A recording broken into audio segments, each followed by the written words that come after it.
you ready?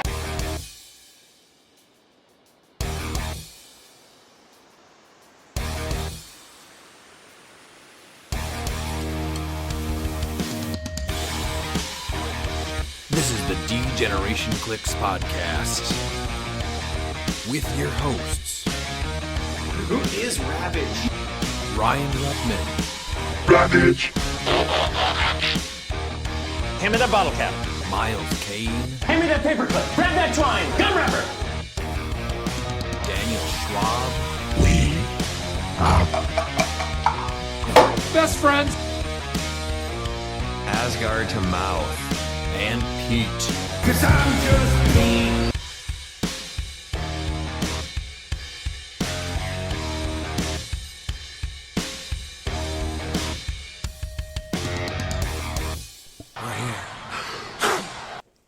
Welcome back to the DcX podcast. I'm your host, Ryan, and with me, as always, are Miles, Dan, and Pete. Miles, you actually got some in-person clicks this weekend. How was that? It was really fun, I'll be honest. Yep, I'm definitely going to be using mostly Lantern Legacy, so I figure if it's going to be legal, I might as well jump all in on it. So try and get as much practice as I can. Nice, nice. Dan, how was your long weekend? A lot of clicks this weekend, but it was fun though. Always. Pete, we'll have words shortly. Is there anything you'd like to add before that? I had a wonderful weekend of clicks with my pals. And that's all I'm going to add for now. And can you translate the crickets for us tonight? Can you hear them tonight? Yes. Oh, well, good. They're big time listeners. Great. They're saying 4 letters, 1 word, Pete. Just Pete's fans in the background like his fireflies, but there's crickets. Yep. All Yeah. right.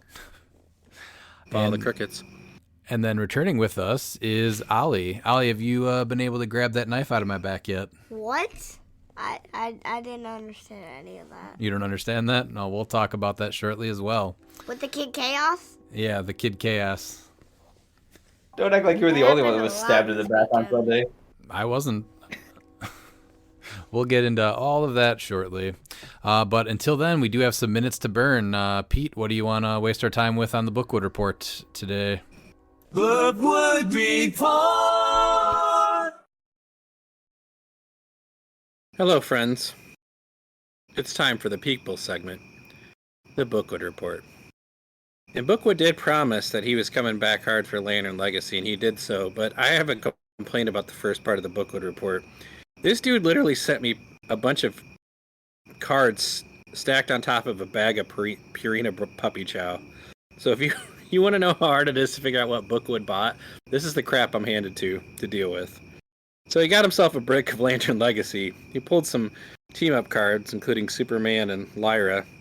Got a bunch of the bystanders. He got himself a Chase Adam, a Chase Guy Gardner, Superboy Prime, Sonar, Hourman, Star Sapphire Ring, White Ultraviolet Ring, White Lantern Ring, some Legacies, none of which are really worth mentioning, and a couple one-shots, and a bag of Purina Puppy Chow, as I mentioned. Then he went on to tell me that he got himself another brick and a play-at-home kit. Then I have a picture of a White Lantern Superman on a dashboard.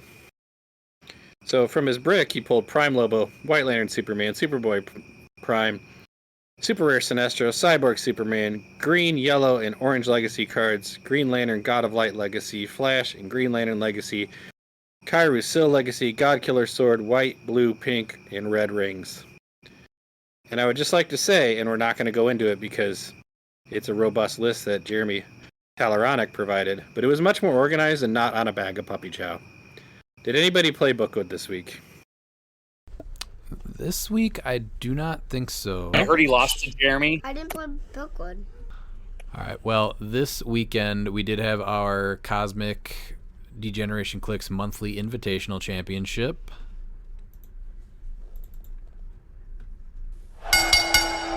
The following is a last man standing match. A last man standing match. Last man standing. A last man standing match. last man standing tonight. So this was for August. It was on Sunday, so it was like the last day of August, I think it was. And it was Cosmic, so everybody had to have the Cosmic keyword. Had some pretty cool teams show up to this one. The theme for this and the last, I think, is this the third time that we've done the drops? Yes. Yeah. Because year 1 was Galactus and the Heralds. Year 2 was Thanos and the Black Order. That's right. And then this year was Darkseid and a bunch of the Apocalypse crew. So it was Darkseid was the only one that actually did not pop down. No, it didn't. A few other things didn't pop out. No, I think by the end everything popped out because we added a bunch of Parademons, Darkseid. We had Mantis, Calabac, Kanto, Steppenwolf. Steppenwolf, Granny Goodness, yeah, all the main names. Yeah, but we didn't get Calabac. He was like the first one that dropped down, and then he was in the storm. Yeah, No, Calabac dropped down. He was right next to Pete and I. Yeah. And Harris. And so they drop down and they make an attack, and then at the beginning of the round, if no one KO'd them, they'd make an attack again. And so it was just kind of a fun way to add a little bit of a cosmic taste to the big monthly game. It's one of the ones that I think has probably the biggest twist that can be random, if not the biggest one. I'm sad that Darkseid didn't come out. Yeah, that would have been a big game changer because he was going to come down and do 3 damage. And destroy Pete. Well, if he landed close enough, it was possible. All right, so as far as the teams in placing goes, coming in last place ended up being Ryan Harris, which I would not have said that was going to happen at the very beginning. So he played Supergirl with the Predator from War of Light on her at 70, Carnage Silver Surfer with the Avatar of Khonshu, the A side of the 043 Black Panther from Black Panther with Vibranium Weapon. Or no, he just added that, I guess. But Avatar of Towerette. It forces you to add it. Oh, does it? And then Hope Summers from X-Men X of Swords with the Sinestro Core Ring, Mr. Oz with the Remaker and Spin Ring, and then 2 Time Breakers. And then almost immediately after Harris, which we'll get into, was Looper. So Looper played the Loki at 90 points from Collector's Trove with the Destroyer armor, Starbrand with the Stones of Merlin from AV60, Najatica at 60 points with Bucky's arm. That's the arm of Bucky from Black Panther. And then Dark Phoenix, the Colossal from XDPS. And then we also have Green Man with the Avatar of Khonshu. In 6th then was Christine. So Christine ended up trying out the Prime Lobo with the Avatar of Khonshu, Najatica with the Colony Sword, this time at full points for Najatica, and then Orb at 45 with Incandescence and Spin, and then the Blip Ellie, the monkey that is transparent, which I've not seen played yet. All right, and then coming in 5th place was Dalton. Dalton had an interesting play with the Dark Phoenix Cyclops from, what is this from? Avengers versus X-Men, right? Yeah. Yes. And so because he's 300 points Golden Age, he would be 150 points. And he was the last piece standing for Dalton. He had Carnage Silver Surfer as well, Time Gem, Captain Marvel from the Hellfire Gala with the Universal Weapon, and then Mad Jim Jaspers with the Serpent Crown. And then next was me, right? Yeah, so then I got to actually play the Sandworm finally. So my plan for the Sandworm was the Avatar of Amit on the body, and the Avatar of Towerette on the head, and then Avatar of Gaia on the tail. And because it's cosmic, every piece has to have the cosmic keyword. So with the 20 extra points, I ended up playing Cider Man, the bystander from Spider-Verse. So the idea behind this was if the tail gets damaged, I can just end up healing it without taking any actions. And then if the if the body then took damage, I could use Amit to steal energy, and it still had poison in addition to the ability to just give an extra damage and give a token out. And then if it took damage also, I could use the support from the head, which I did get to do that quite a bit. And then Ciderman was not bad. He has a 6 range, so I was able to perplex through walls, and he was alive for, I would say, a good half of the game. But I made some enemies beginning, and so he ended up being a target. We'll get into that. And then coming in 3rd place was Dan. Dan, do you want to tell us about your team? Sure. So I also played in Jaka at full, but I played him with the red symbiote, and then I had to me my hammer so I could pull it back when he KO'd the first time. And then I played the Hellfire Captain Marvel as well, but I played her at full with the motorcycle. And then I had Sprite from the Eternal set, the rare at 35 with the Nightbringer and Spin Ring. Yeah, we had 3 Najatka, which was kind of surprising. And then coming in 2nd place was Ollie. But the Kid Chaos. Yep, the Kid Chaos. Do you want to tell us about your team? I was playing the Weaponer of Core Legacy with the +1 longsword for free. I was playing the Chase Prince Kal-El at 100 points with the Bag of Holding for free. I was playing Prime Spider-Man, which surprisingly has a cosmic keyword. Caught a lot of people off guard. Yeah, with the Black Symbiote from Beyond Amazing. Beyond Amazing. The black. Oh, and then the symbiote was for free. And then we had the black symbiote from the Spider-Verse at 15 points to attach it to Weaponer. And then he got the red symbiote for free. That was in Beyond Amazing. 4 All my characters. equipment was free. Yep, 4 characters and 4 free equipments. So that's pretty cool. All right, and then let's hear it, Pete. What did you run? I don't get the drop? Well, it's not and new because... Stuff that wasn't fun to play against. Oh, I see. Oh. When you win back-to-back months, you don't get a drop, huh? Nope. That's fine. I'd like to give a big shout-out to Kid Chaos, my wise man to my Brock Lesnar in that match. But I played the Collector, the Ultra Chase, which I banned because I didn't want another one on the board. And I had the Black Lantern Ring, the new one, Broadsword Construct, and Soul Gem to give him a +2 defense constantly. Steal energy, and then every time he stole energy, he healed 2 instead of 1. I played my boy Trelane with the Spin Ring and the Liar Ring. I played Batman Prime from BTU at 25 with the free Green Lantern Ring and Utility Belt and Brainiac, and on my sideline I had I Must Have It. So I really liked my team, and I think the stupidest part of it is this is not a terrible silver build with an extra 100 points still on Cosmic. Well, the big thing was giving him, the broadsword for a +1 defense, and then the soul gem gave him a +1 defense and steal energy, and then the Black Lantern Ring now, because he can use steal energy, he steals 2 clicks, and it does not matter if it's ranged or close because of the soul gem. Correct. So yeah, that was some pretty cool synergy. And you can spit out a power action, spit out a Black Lantern, one of the little Black Lantern people, the Reanimates. She actually came up big at one spot just for blocking up a hallway for me, to where Harris had to get past her and kill her and use an action in order to get to me. Yeah, it was a pretty solid we can play. get into the game if you want. Yeah, so after we picked spots, I think I moved up to the middle of the map pretty quick towards Dalton and Looper, and then as the zone started coming on our side, then both first, I guess Looper had to make a decision, either head towards me or head towards Dalton, and he chose Dalton, and then Dalton decided he was going to move away from him, and then he was kind of in between Christine or Oliver and Looper.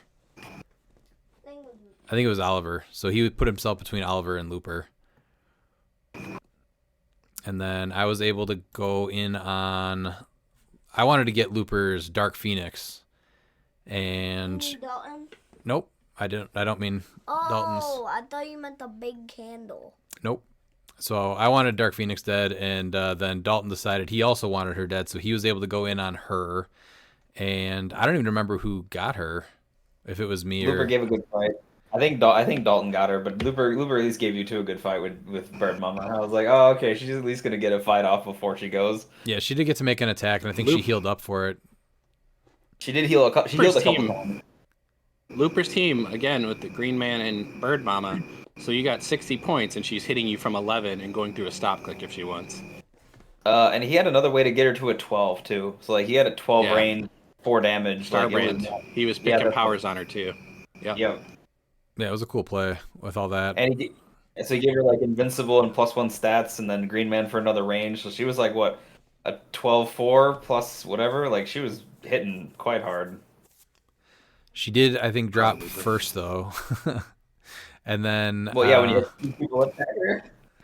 The sandworm shutting off shape change and super senses and dealing penetrating damage, believe it or not, is actually pretty good. It's a new And, anti-Dan tech. thing. But there's a lot of people with a ton of rollouts, so it. Who would have thought? That would not Now be good? Dan's scared of worms that are buried in the sand. Yep. And then. So the fight kind of broke out in 2 corners, which is unusual. Normally it kind of moves towards the middle, but I was coming in from the bottom right. To my left was Harris, and then to his left was Dan, right? Is that how it was, Dan?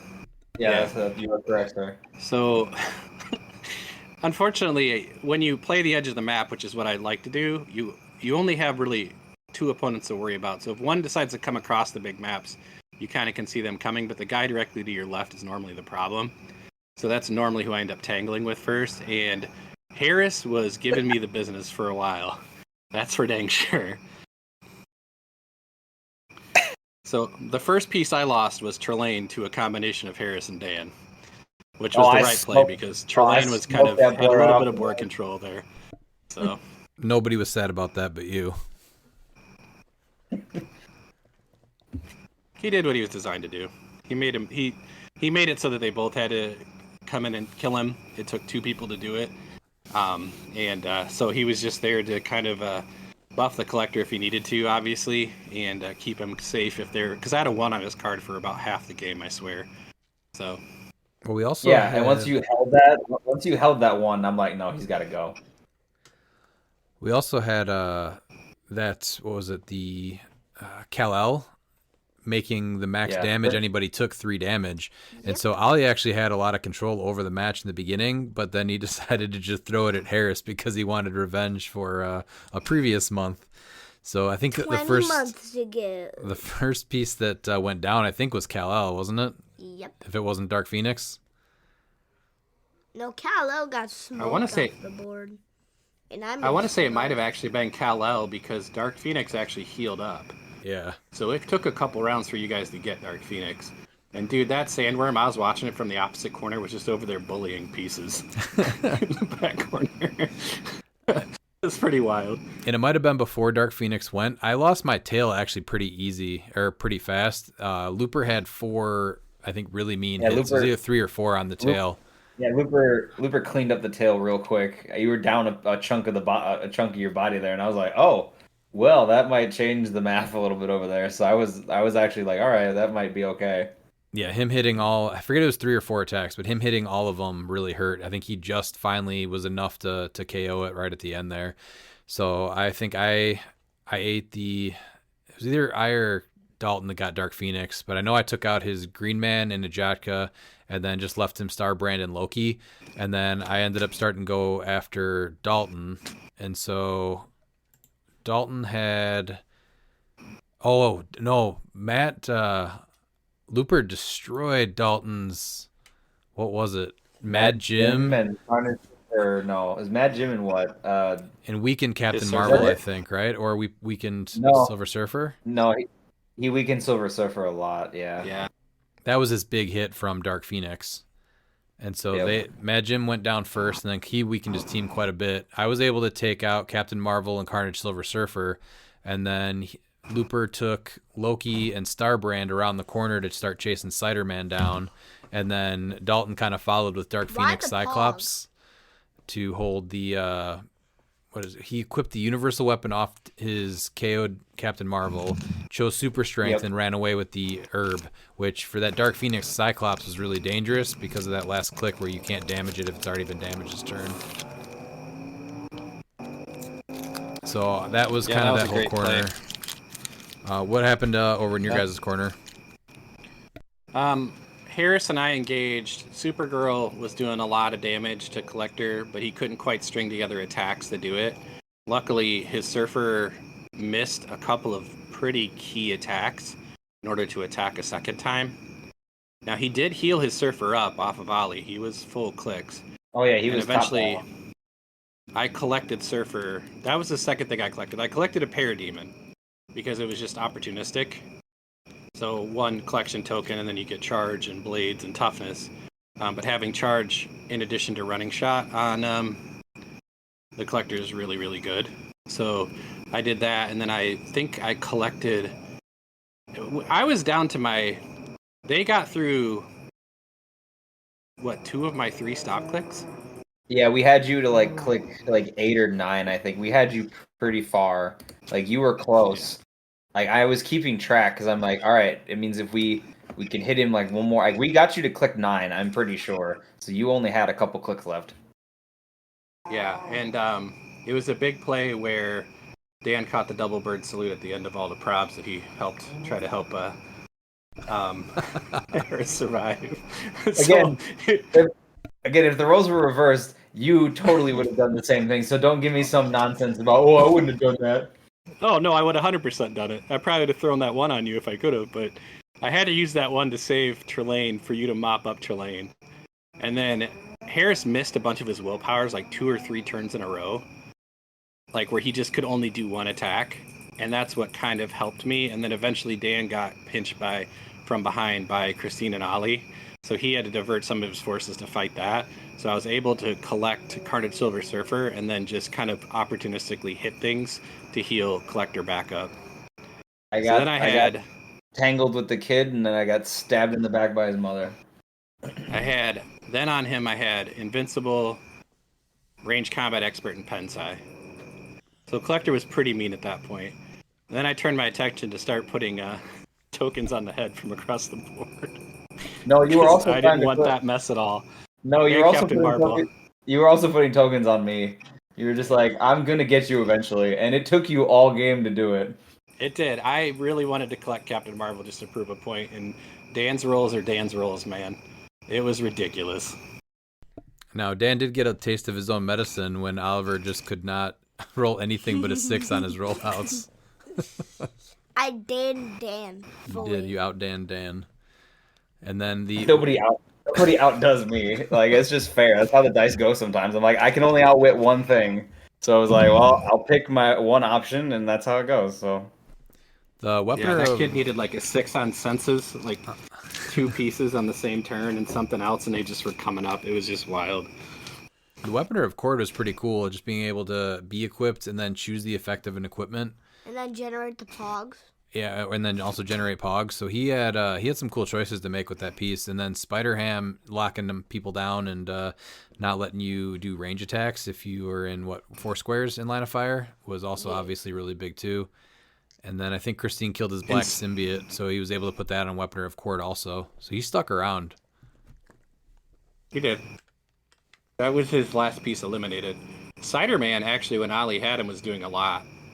Oh, yeah. Ollie, what about all your mind controls? Because after Cider-Man was KO'd, you were able to start generating him. Yeah, just generate him back. Yep, over and over again. So, I mind controlled Dalton once with my Cider-Man. And then I made him drop his herb, and then go as far as he can from the herb. And then right after, Spider-Ham came up and destroyed the herb. That's right, yeah, which was big because that thing needed to go. Otherwise, it was going to be an endless loop for him, or pretty close to it. Bush. Take my hot dog. And Christine took a little bit longer to get to the middle, but Looper did not understand how Starbrand worked. So what was the damage on her? 5? Dude, Looper obliterated her team and didn't even realize he did it. He did 15 or 20 damage in one shot between 5 figures. It was glorious. Yeah, so she kind of got nerfed there and wasn't really able to come back. So after that big hit, it came down to it was Starbrand. Did I take Starbrand out? Nope. You did not. You took Loki out. I took Loki and then out. and that was what you shouldn't have done. But whatever, choices were made. Oh, that's right. Yeah, so Loki got taken out, and then he decided to turn into Cthon, and and then he star brand Cthon. So Cthon was +1 all values, and then invincible, and so he just went off and did the biggest attack he could do. well, not only the biggest attack, but he was able to actually knock Harris out. So before Looper lost the game, he mind gemmed Harris's defense power, so he just took away the stop click. And he was able to KO Harris's last piece, so he knocked Harris out, and then because he brought out Cthon, he was done after that. So that was a huge play. Looper had some big plays that game. Nobody beats Looper but Looper. He said it, and he did it again. Who had the... I need to see it a third time just so it can, like, what is it? Once is happenstance. I don't know. 2 is a pattern. I need to see the third time. Who was the final 2 hits on Dalton's Dark Phoenix Cyclops? One of them was me because I was not going to continue to get 2 damage pulse waved, so I just started attacking him every chance I got. Ollie hit him to the stop click, and then I think Dan cleaned him up on his turn. So yeah, that was able to take him out. Dan kind of broke off and went behind with his last piece, Captain Marvel, and then killed him, and then came back in to fight more. I needed to heal because I had eaten a bunch of pulse wave and I had no way to heal. So while the herb was still up, I went behind him and got to it so I could heal a bit. Did you get back to top dial? I did, but I still ate another pulse wave, which screwed me over because once I lost my 4 damage, there was no way of beating Collector anymore because I'm just plink plonking him. It doesn't really matter. Yeah. So the final 4 then was Pete's Collector, Dan's Captain Marvel. I had the Sandworm body and head, and then it was Ollie's Spider Ham, Kid Chaos, his Spider Ham, and his Quardian. So I assumed that everybody understood that if we don't all team up against Pete, Pete was just the guaranteed winner. So I had a plan to jump right through everybody, and I set up the turn before to do this. What do you mean? I've been doing that for like half the game with Harrison. Y'all just suddenly figured that out late game. Well, I couldn't just make it there, so I finally decided to make it there, and I set myself up where I hit Collector, and then Ollie probs me out of the hit, and then I placed my body so that the plasticity locks him down, and he didn't have line of fire to collect my head. So pretty good plan, and figured that's the best way to try to take Pete out, and then we have a chance to actually finish it off. And Oliver decided to mind control the head and put it right in front of Pete. And so Pete collected my head next turn, and I was just left with the body. So that pretty much put me out. And then I made sure that Oliver was also not going to win. Yeah, you killed Spider-Ham then. Yeah, so. And then, Pete, how did you finish it up? It was just me and Ollie. I think Ollie only had the weaponer, and eventually I actually picked up Dalton's universal weapon. No, so maybe I actually KO'd Dalton because I got the universal weapon from killing the Dark Phoenix. Because you got yeah. Oh no, I think you got it off. Yeah, I think you. Yeah. You didn't collect him, but you took the universal weapon off of him. I think you flipped the I must have it or something. Yeah, I was wanting that universal weapon most of the game, and I finally got it. And then it was just a combination of pulse waves, and finally Dan's dice rolled a couple ones, which they don't know how to do very often, so to have them happen in the same turn was great. And I did finally collect Captain Marvel, although that was 11 hours into the game, Dan, when I finally collected that stupid piece. Yeah, and you had attacked her every chance you had the chance to. Yeah. And then eventually, I think I finished the game by just pulse waving Ollie's guy and knocked him back into the storm and off of a ledge, which put him to his stop click and then killed him after the knockback damage. Which was really fun. That betrayal is going to take a long time for me to get over, I think. That hurt real deep when Oliver basically just said, I'm going to make sure Pete wins this one. Well, I didn't know that Pete would heal him twice. Oh, yeah? So, for the record, I did tell you that you should probably help everybody attack me because my piece had a lot going on. And, choices get made. You did. Actually, Ollie had some ridiculous attacks with Weaponer, too. He was rolling like a 9 on like a 19 at one point and hitting me. And I was like, well, this isn't great. So, yeah, it wasn't quite a cut and dried thing. By the end, though, Collector had healed up pretty much the whole way again. All right, well, congrats, Pete, on winning a back-to-back one. So we are doing our next one, which is a named event, and that one is on, I think, Sunday the 14th. And then based off everyone's placing for this event, they get to choose a named keyword that then no one else can choose. So that'll be, I think, in like about 2 weeks. All right, Ollie, is there anything that you want to say? We got a brick from CLX Camp that me, my dad, and Miles earned from winning Team Sealed. So I'm gonna do an unboxing that's gonna be posted on YouTube. So You gonna do your first brick unboxing? Cool. Yep. You got your By full. myself. Yep. You got a brick that you earned all by yourself with playing in Team Sealed. Yeah. So we'll get that up on YouTube pretty soon. Soon. All right, we're gonna send him So off. who's getting unbracked? Who's getting Larfleas? Well, I hope that's not what we got. It seems like the only case that went to the Pacific Northwest, though. Well, Lucky Dice. I know people that are getting Lucky Dice that just getting that case. Savari Zone. I know at least 4 people that got multiple cases from both of them, and it's all Umbrax Larfleas. Well, that's unfortunate. Yeah. All right, Ollie, we're gonna send the Kid Chaos to bed. Yeah, I'm tired. Yeah, it's late, and he just started school back up, so he's got to get up early in the morning.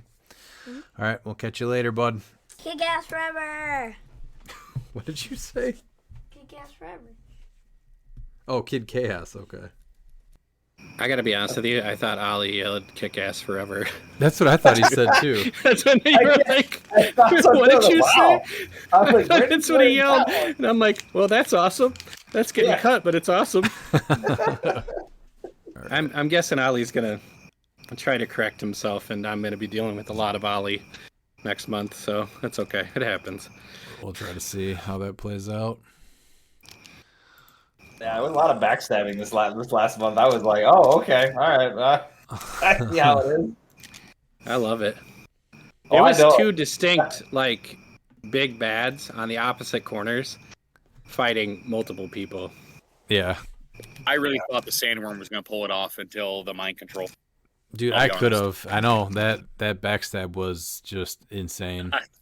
As soon as Well, he did that, it was over. We I would've can punched go him. back and look at it, but I'm pretty sure I said, "Are you sure you want to do that?" Oh, yeah, many You, times. you totally did. You said that's you need to attack me for this to work, and he's like, whatever, and just YOLO. I was like, okay.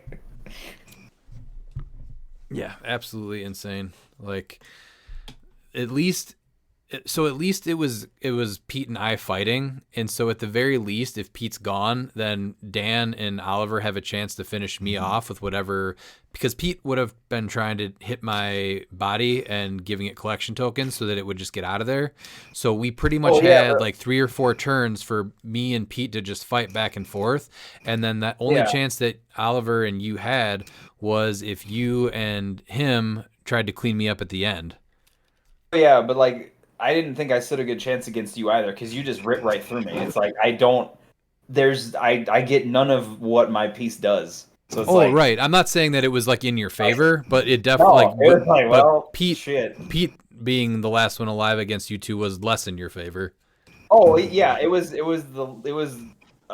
like, well, which of the 2 evils do I choose? I didn't want Collector, but I had been fighting him most of the day. So And now, let alone to get back. and now let Pete alone gets to get back twice.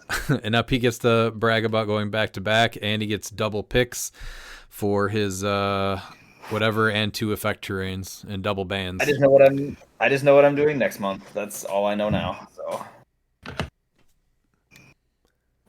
Orange Lantern. Like it or don't like it, learn to love it. Because it's not even. thing going Oh today. no, it's not even payback for you. That's not even it at all. You're not even the one that I want payback on. Oh, battle lines have been drawn months in advance now. I'm guessing I'm going to get a steady diet of Harris and Ollie, so I don't really like my chances. And I know at this point, if Redmond can take me out, because there's no way he wants me to win 3 in a row, that would be an all-timer there. So Oh, you think you've seen the best of Harris? Just wait now because of everything last month. even go over my team name, running a Trelane. So way back when, we did miss a few of the CLW final events from the 5th round of them, and then the championship was just recently too, so we did want to go over those. Just another look at Modern before Worlds. So first one here is the Old Town Hobbies and Games in Albuquerque, New Mexico. There were 10 people at this one. Coming in 4th place was Steve Aragon with I guess we should explain that HC units did just go through a very unfortunate update where we cannot make our team names visible to people anymore. So any old event will still show you the team name, but then when you click on it, it's going to give you a very bad generic name. So let's go. Steve Aragon played Bang Stick Stab, and it is now called Deadpool and Hitmonkey Mob. It was Nick Fury Legacy with the motorcycle, Talon, Deadpool and Hitmonkey with Destroyer, just like the name of the team, Green Man,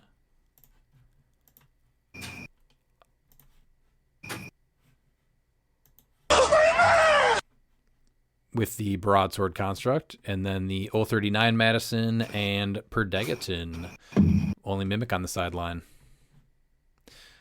So this is the first time that, not the first time, this is another team with the Collector doing, I guess, relatively well in an event. Do you guys think that this is something that we might actually see at Worlds? Yeah, The Deadpool Hitmonkey, Nick Fury, I think so. it's definitely a possibility. I'm not. I like Nick, but I feel like this team. My biggest issue with this team is, again, I think you just need a close attacker too, though. But it's very range heavy. But I don't hate it, but I don't know. It feels weird now to go back to stuff that actually was not Lantern Legacy legal, even though we're not really at any events that have had it yet. Just not even looking at it on the horizon is kind of weird. I mean, you can still incorporate it, right? Like that's kind of the thing I'm thinking about is like maybe I could incorporate some stuff onto like a build, but it's hard to completely want to switch my build from what I'm currently running to something new just because of legacy. Like I understand like there's a lot of good stuff. It's hard with not as much prep time to get reps in. So what do you guys think about the Destroyer armor on Deadpool and Hitmonkey instead of like the trick arrows? Obviously, him getting that 3 through 6 willpower, always being able to trigger all of his other stuff, so that the other assassins will get +1. Well, he's got a reducer. He's got +2 defense. He sees then basically over elevated on an outdoor through hindering and through clicks. So I've yet to find the piece where the Destroyer doesn't make it better, but this is another good one. And then the motorcycle, instead of, again, no trick arrows, just seems like a weird play on this team specifically. I agree. Do you guys like motorcycle or like a TK? Arrow. Give me arrows on Nick, because he's like with all his improved targeting. I don't know why you wouldn't use him as your arrows person, because he can stay out of the fray really well that way. Maybe even like so take off motorcycle. Does he gets marksman, right? Yeah. So you get the arrows for free. Take off the motorcycle. That gives you 15 points. You put the universal weapon on Madison for TK, and that also lets you start with a time breaker. Seems like it makes it a little bit more of a threat and more mobile. Well, especially because he's non-theme, so none of that would have mattered to theme. So yeah, right. I agree. The sideline only using one piece is really interesting, considering how premium sidelines are now. Because you even would have had room for one-shots moving the motorcycle off of Nick and just you would have had one-shot, even putting the universal weapon on Madison and giving him trick arrows. And the only leadership there is Perdegaton. Does he share, and he doesn't even share a keyword with Deadpool and Hitmonkey. So I honestly do like the Destroyer armor on them so they can kind of keep going, because them attacking first every turn really changes up the math and the pacing of the offensive round for the team. All right, want to take us to the next one, Miles? Yep, and in third, we have Jude Sanchez with Joseph Coleman Harris and I are the Ghost Riders, which is now Captain America crew, with Prime Colossus Destroyer, Ghost Rider 048 with Bucky's arm, Captain America with a +1 longsword, Kevin, Legacy Panther and Predagon with Ares, Juice, Chthon, 001 Ghost Rider, Mimic, and Collector Trope 042 Scarlet Witch on the sideline. And he also has the good stuff. dumpsters. Yeah, phone booth, yeah. All meta staples. But I'm going to just, since Captain America crew just is not good, I'm just going to start making up team names. And this one is definitely, it's just going to be Joseph Harrison. That's his team name. It's just his name. It's just his name. Did the big thing is just doing the Pegasus Captain America, right? Otherwise, the rest of it. What was the big switch? What's normally on this team for 40 points? Do you have Death Metal Wonder Woman? God, I'm trying to think. That's a very good point. No, he didn't. It was Chair Panther's here, and we have Predagon. Yeah, Kevin is too. I'm trying to think what else he had. I know he had at least one time breaker on his team before. Yeah, he did have time breaker. What was the third? I know he had something else on the team besides that. So, but it definitely wasn't. Maybe we could just go back to any modern game that he's played, and I'm sure we'll be able to find it. Because he usually runs Ghost Rider with the Crimson Gem. Yeah. Yes. He oh, does. and a Daredevil too. Yes. Yeah, Daredevil. Yeah. And he did have the Scott PJ Pog with the Chthon on the side as a way out. Yes. Yeah. So his original build was Colossus with Motorcycle, which has now become the Destroyer. Ghost Rider with Gem, Kevin with Towerette, Panther with Longsword, Degaton, Timebreaker, and Lucas PJ Scott. Okay, so yeah. And then one shots. A little twist. Makes it feel a little bit different. Second, we have Jose Benitez with Hit or Miss for California. So this is a collector build, a collector with Broadsword, Motorcycle, and Cap Shield instead. So you're still going the +3 defense, but you're keeping him as a Colossal, which I prefer over the armor. Kevin with Towerette, and then Chair Panther with Longsword, and the Phoenix Pog, silence 4 to 5 Pim Particles. I'm curious what the Pim Particles was for. Is it for like Chair Panther? Oh, you can make Collector tiny. Oh, you could make him tiny. That's interesting. Yeah. And then Ares, Keaton, Reverse Flash, Towerette. So yeah, I like this. If I were to play Collector, I would keep him Colossal. That's like one of his major benefits, because then it's harder to tie him down. Because just having a Daredevil that can go to Plasticity and be giant now to tie him up is already an annoyance. I wouldn't want it being any more difficult, considering that he can be the same size. So what would Daredevil. you, since we're naming these teams, what would you name this team? What it was named? That's perfectly fine. No. It was perfectly No, I'm changing it. It's Where's My Sticker? Okay. Where's My Sticker? Yeah, I like that one. That was actually pretty good. Well, the auto-generated name is Collector Tentpole. I mean, that's just such a cool name to look at now and read. Collector Tentpole. Where's My Sticker? Collector Tentpole. I just want to keep saying it because it's very cool. Clay, I need an option. I need the you know, like when you want to see your password, right? I need that. Like block it out. Just give me the option give me the option to click on it. That's all I ask. Just activate like a baby mode, and then you can have this on baby mode, or you can have it on not baby mode. Yeah, just give me that where you have like the thing if I want to see it or not. Just give me the option at least. Miles. We need our state ID number to prove that we're over 18, so that way we get to the real section. Miles, as a resident collector historian, where does this place Mr. Jose as far as on the list of collector players? I mean, I think he's top 5. I mean, I do. If he's at Worlds, I mean, I'm not sure what Jose looks like, but, you know, if you're listening to this, please reach out, because just like your team says, you go get your sticker at Worlds. So the answer to your team name of Where's My Sticker is it's at Worlds. All right, Pete, what won the event? Mr. Matty G with the team name of Leave Me Alone. Until we click into it. 5-0, 1,275 points. He won the day. He played himself an unthemed team. He's got Colossus, with the Destroyer Armor, Ghost Rider with the Dream Ruby, Kevin with the Avatar Tara, Loki with the Chameleon Flute, Chitauri Pog Phoenix, Timebreaker. Sideline was Fortify, Keaton Cathan, Ghost Rider, Scarlet Witch for pilots, and Towerette. Congratulations, Mr. Matty G. Oh, his team name is now Colossus Crew. That's pretty cool because it's like a crew for Colossus, right? So that's a really cool name for a team that's now just given to it because it's it's Colossus. It's interesting and a crew. Because third place is similar, but it's Captain America crew. Oh, I feel like it should be named Order 66 though, but Yeah, 100%. He's becoming a Sith Lord this year. Is the C and HC units for crew? No, I think it's for Hero I crew. think it's Hero I think it's for crew unit. No, I think it's for children. Oh, because we're in baby mode. We're in baby mode now. So no, I get for why he did it, but yeah, it's definitely yeah.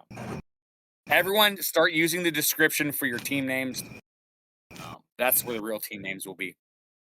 There we go. That's how you do it. Right there. All right, going to the next one. This was at Gamers Guild Arizona in Tempe, Arizona. This had 9 people. Coming in 4th place was Wes Betschert with Wes Yo, and now the team is called Diana Pack because Diana's on the team and she's got like a pack, a group with her, and it's her pack.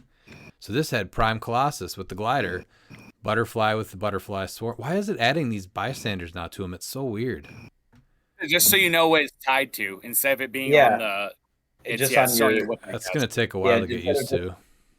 I like it because it makes it simpler. Instead of associated units, it's with the unit itself. Okay. Exactly. So it's like this generates this generates that. I actually like that. Which would be offset a little bit because it looks identical to the rest. That's what you got the. Well, that's what you got the different things for, like the footprint is for if they generate a pog. I think there's something else if you generate. Yes, I think because what is it? If I look at one of the ones I just did, because the I was using the has the 2 swords. That's an equipment. Yeah, or the vibranium weapons that you can generate count as equipment, so they pop up underneath. Yeah, so.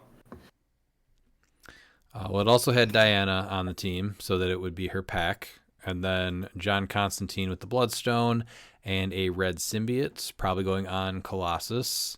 Pim Particles on the sideline with Mind Gem and Fortify. Iron Fist, Myrn, and Wonder Woman for Butterfly. So probably once Colossus gets that red symbiote, Pim Particle him and he can Ares Bomb. No Ares though. So why are we doing Pim Particles actually? Just for that potential extra reach? Maybe for Constantine for the prob. Because that's the only prob that's happening. For one turn? That's interesting. Yeah, well, I mean, yeah.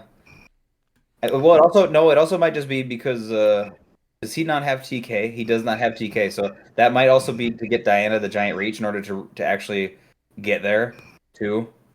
That's she can't get there. She only has charge. So she doesn't even have the. Oh, I was like, does she even? She doesn't even have the hyper or the hell cycle. Oh, sorry, whoops. Yeah, that's what I was thinking. I was like, she can get there with the hell cycle. No, she cannot. Yeah, so I wonder if that was worth the red symbiote. Yeah, it's kind of a different take on Colossus. But it came in 4th and went 2-2. Miles, do you want to take us to the 3rd place team? Yeah, in 3rd place we have Matthew Esbrook with Squashing Beef. It's Destroyer Temple. Prime Destroyer with Zinzi and Phoenix Pog, and the Soul Siphon. Sideline is Ares, Gaia, Loki, Chase from Collector's Trove, Old King Thor, and Cinder. If we're trying to make these more user-friendly, I don't understand why we're talking about Destroyer's Tentpole. Yeah, I was wondering the same thing. I'm like, what would I change it to? I mean, and honestly, I'd leave it. I think Destroyer Temple is amazing. It's an accurate way to describe Destroyer. He is, Yeah, we'll see, and it's destroy her. So it's actually telling you to destroy her or something, which is, That just sounds like a Saturday night. So I don't know what to tell you. Well, it's like an Asgardians theme. It's a cool take on Destroyer and his tentpole. which is probably huge. It's probably like at least an 8-man tent, right? I would say. Yeah, something like that. Just Yeah. he's huge. I like the. So the only thing is you can't actually generate Loki. Just throwing that out there, by the way, because Loki doesn't have a KO click, so can't actually generate Loki off a destroyer. When you generate him, he just dies. I He's well, KO. I guess, but like, Yeah, that's I don't hate it for the power choices. That's actually pretty cool. But I just for people out there, if you weren't sure, yeah, he actually can't get generated. Yeah, but I guess realistically, I mean, that's good to know. People should know that because I'm sure not everyone does. But if you lose your 270 point destroyer, I don't think the game's looking too great anymore anyway. No, I'm not meaning like it was. I just as a like your people were sideline gonna try and option. use it as a butterfly swarm, thinking that if it came out without tokens, that'd get around that trait, so you could never KO him. Even though the end of that trait is if he has no gym tokens, you KO him. You KO Which is him, yeah.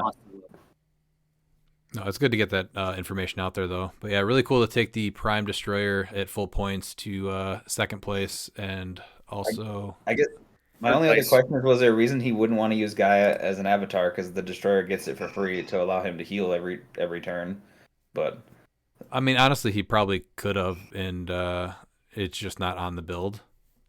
yeah, that's true. That was my only because I like that as an option at least, right? Like especially once the gods rotate, right? Because like my first option probably would have been Khonshu to have Prob, but she's a great just autoplay for 0 points on a giant. So and Yeah, then you can still pick her, and you can still pick her as a pilot, so you can pop her out on her last click, and then you don't suffer the Mother Nature drawback. So at least like doing the 3 unavoidable every turn to your entire team. So. I'd assume it was just an oversight. I don't see why you wouldn't do that. Just having the giant size and not being able to equip or do anything else on there. So yeah, that the only makes other sense. thing too is with old King Thor is he his reveal for his stop click doesn't like occur when revealed. It has to be from like opposing effects. So even when he would be popped up by Destroyer, you don't get the reveal effect for the stop click either. Because that was something I looked at too. Was like, oh, can he do that? And sadly, no. Because I was like, oh, that'd be cool. It's kind of like SOV where you pop out a pilot and it does a bunch of shenanigans. But Are there any other good Asgardian options for pilots? modern, what was it? Oh, I like Legacy Odin because he gives you Force Blast, Psy Blast, CCE, and something else on one click. And then when he comes out, you can pop out the Ravens. So getting an outwit, perplex, and then the shutting, like turning down stats is always good. But that was one of them. I can't remember what my other pick was. I don't mind that one. Oh, Brune is the other pick. She gives you Flurry, Steel Energy, and Exploit. Yeah, that was a good pick and sealed if you could pull that too. But I think baseline, it's full point destroyer. If it did have the avatar of Gaia, it's able to heal. Soul Siphon for the free regen once a turn. Zenzi's going to give it the Battle Fury, yeah, to get through some shape changes. You have the option to do an Ares bomb. So there's some cool stuff there, and he was able to keep it on theme with the Pog and Zenzi Pog and Phoenix Pog. So I do like this. It's a cool take. So second is Stefano Robnett, which is CLX West Wakanda. So we have Hidari Yao, the Universal Weapon. She's at 100. Black Panther, which is the 400 one, so it's at 60 with the longsword. The other Black Panther, which I love this one.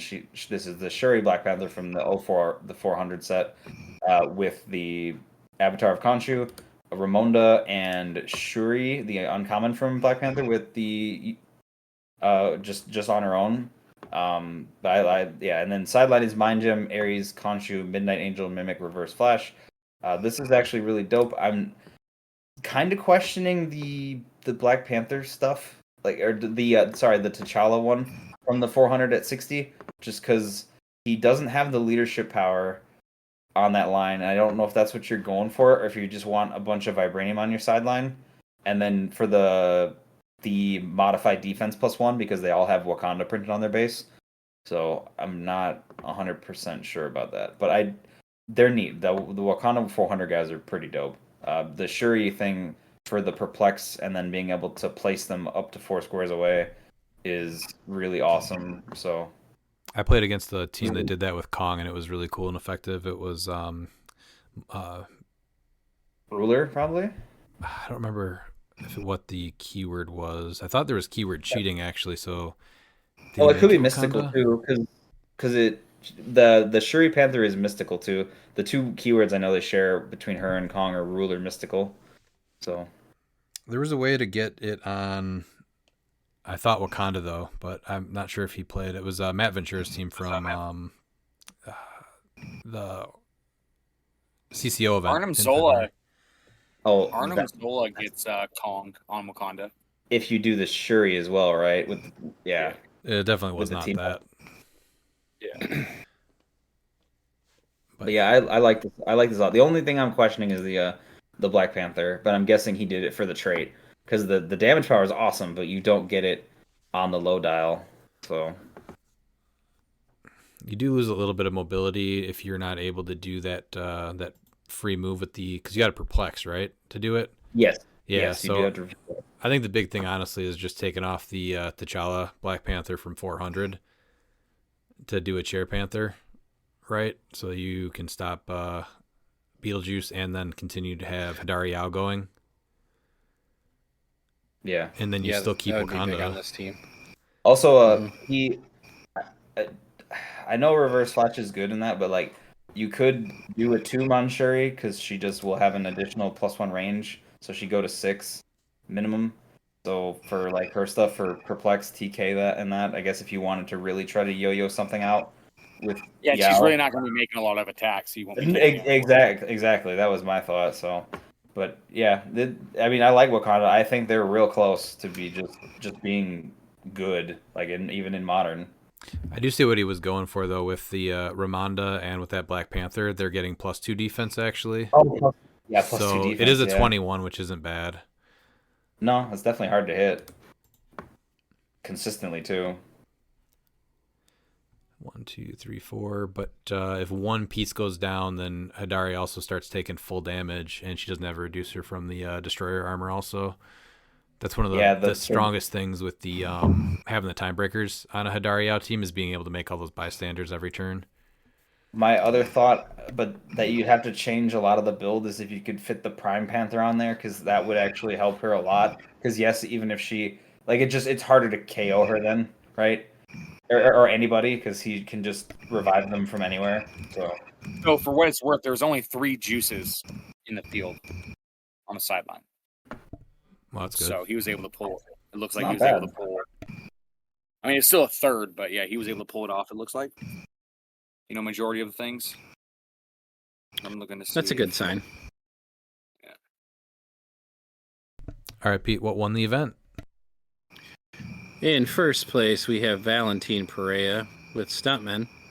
5-0, 1260, won the day. This is unthemed. Stop me if you've heard this before. Oh, wait, I'm sorry. It's Ghost Rider Gang. Colossus, Destroyer Armor. Ghost Rider, Bucky's arm. That's not good. Death Metal, Wonder Woman with the Longsword. Harley Quinn. I like that. Masters of Time with the Bloodstone. Daredevil at 20 points with Avatar of Gaia and Perdigaton. And then sideline was Ares, Keaton Cathan, Gaia Mimic, and Scarlet Witch from Collector's Trove. So only one pilot. That's a good pilot to have. It is a good pilot, just unexpected, I guess. That was what I was thinking. One of Joe's go-tos is Scarlet Witch. True, but there is just still enough Chair Panther floating around that you just suddenly don't have a pilot anymore. Yeah, you do. You just can't leave the sideline. You still get the powers. Oh, that's true. You don't get. Yeah, you just don't. It doesn't come out. Yeah. Congrats to Valentin Perea. Nice job.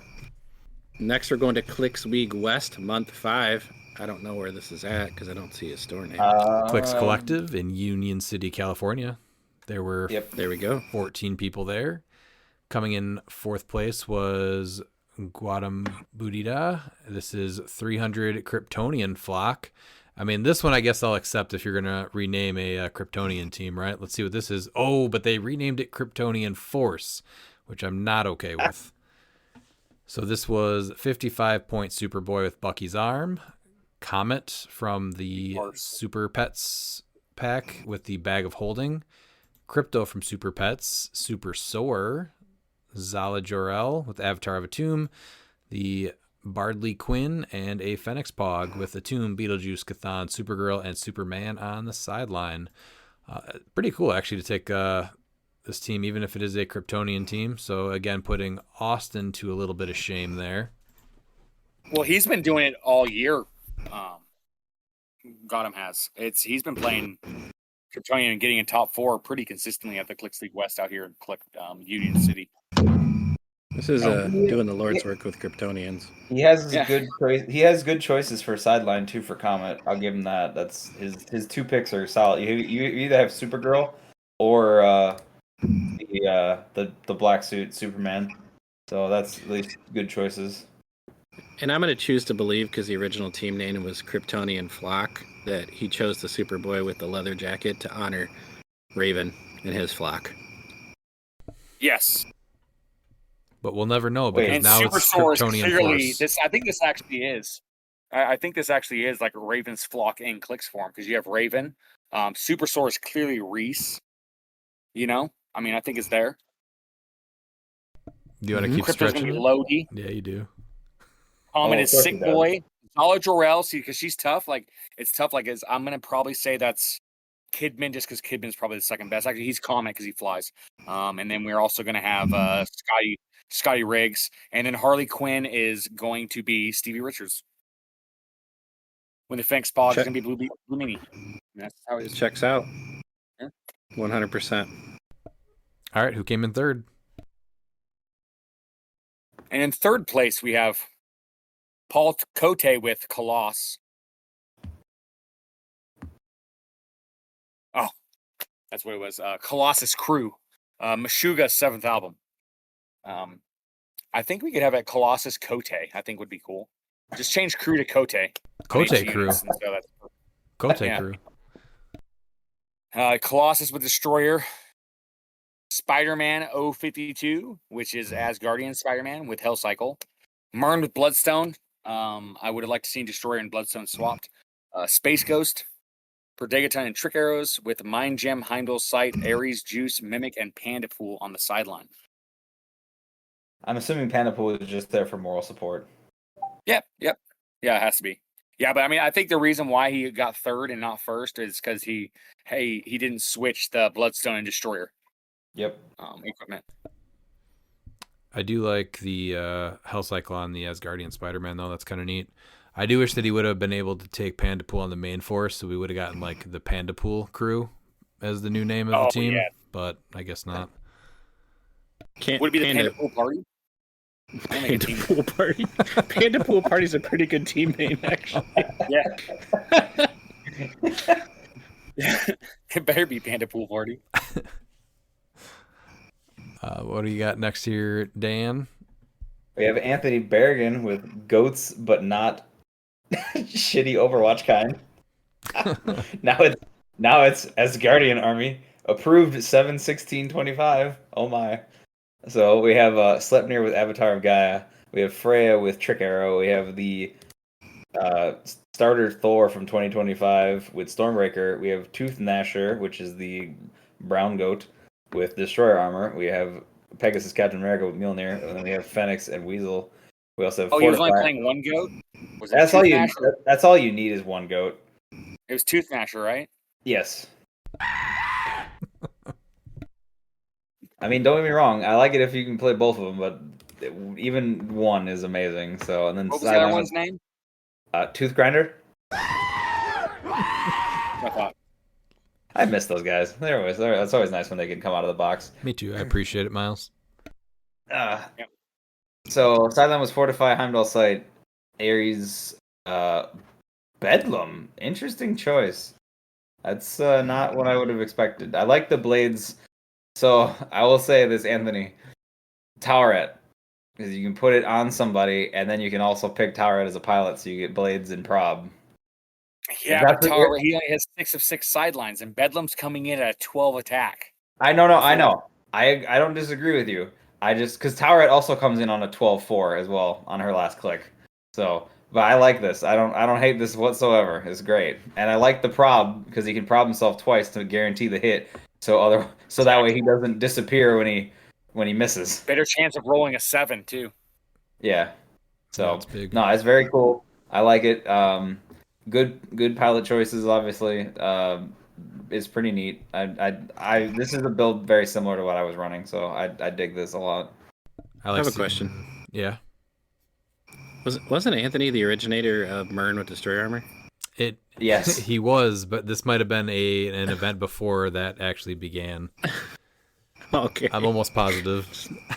Just making sure that I was trying to figure out what to take off to put Mern with Destroyer Armor on here, but I can't find anything. This is a blast from the past.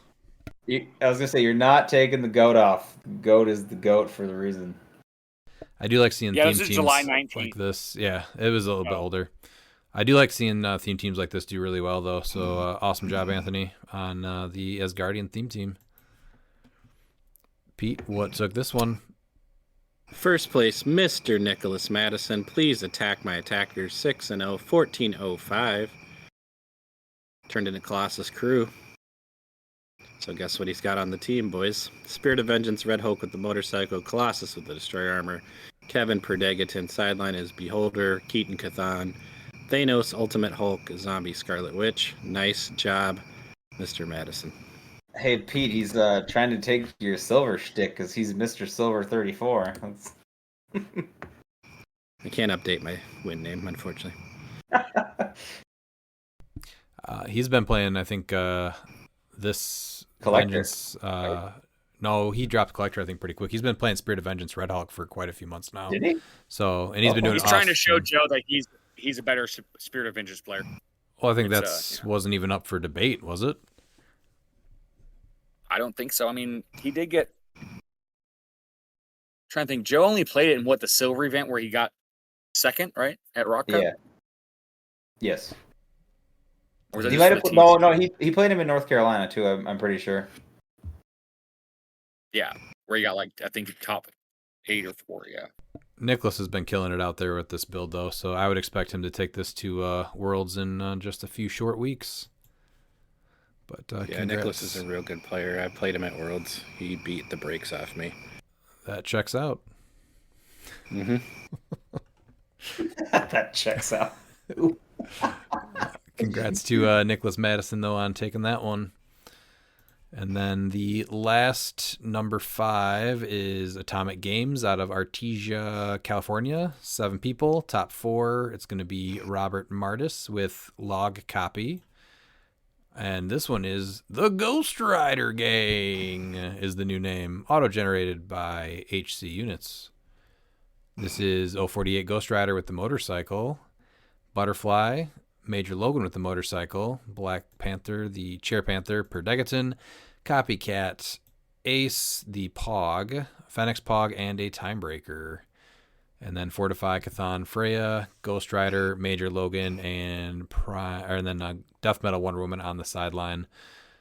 So probably didn't realize that Freya does not work well with the Butterfly Swarm. So best call in. I do like having an option to bring in.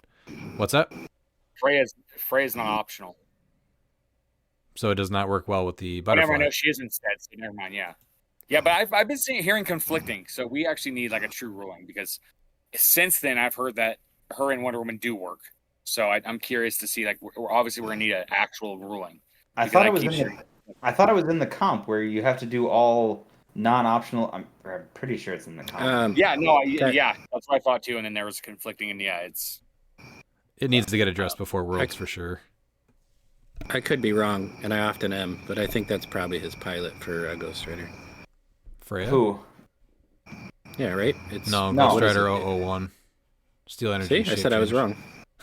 He can only pick Midnight Suns or cute. I will say that or named Ghost Rider. I think Copycat is why he got 4th. I think he would have put a motorcycle on Perdegaton or Legacy Panther. I think he probably would have been able to get to the top table. Hard disagree. Motorcycle gang. Prove me wrong. Gang gang. Same.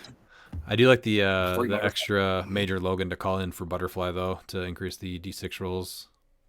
But I'm not sure really what is that saving. I guess the good chance that Ghost Rider gets a shape change is the big one. Yeah, it's probably the big one. Well, it does affect other teams too, but Yeah, that's true. Like giving Colossus only a 1 to get his Six. impervious. Yeah, or sorry, yeah, one number, a 6 to get his impervious is a pretty big deal. Well, then his willpower -2 will only be a 5/6 as well. Yeah, Yeah, if it's on Destroyer armor.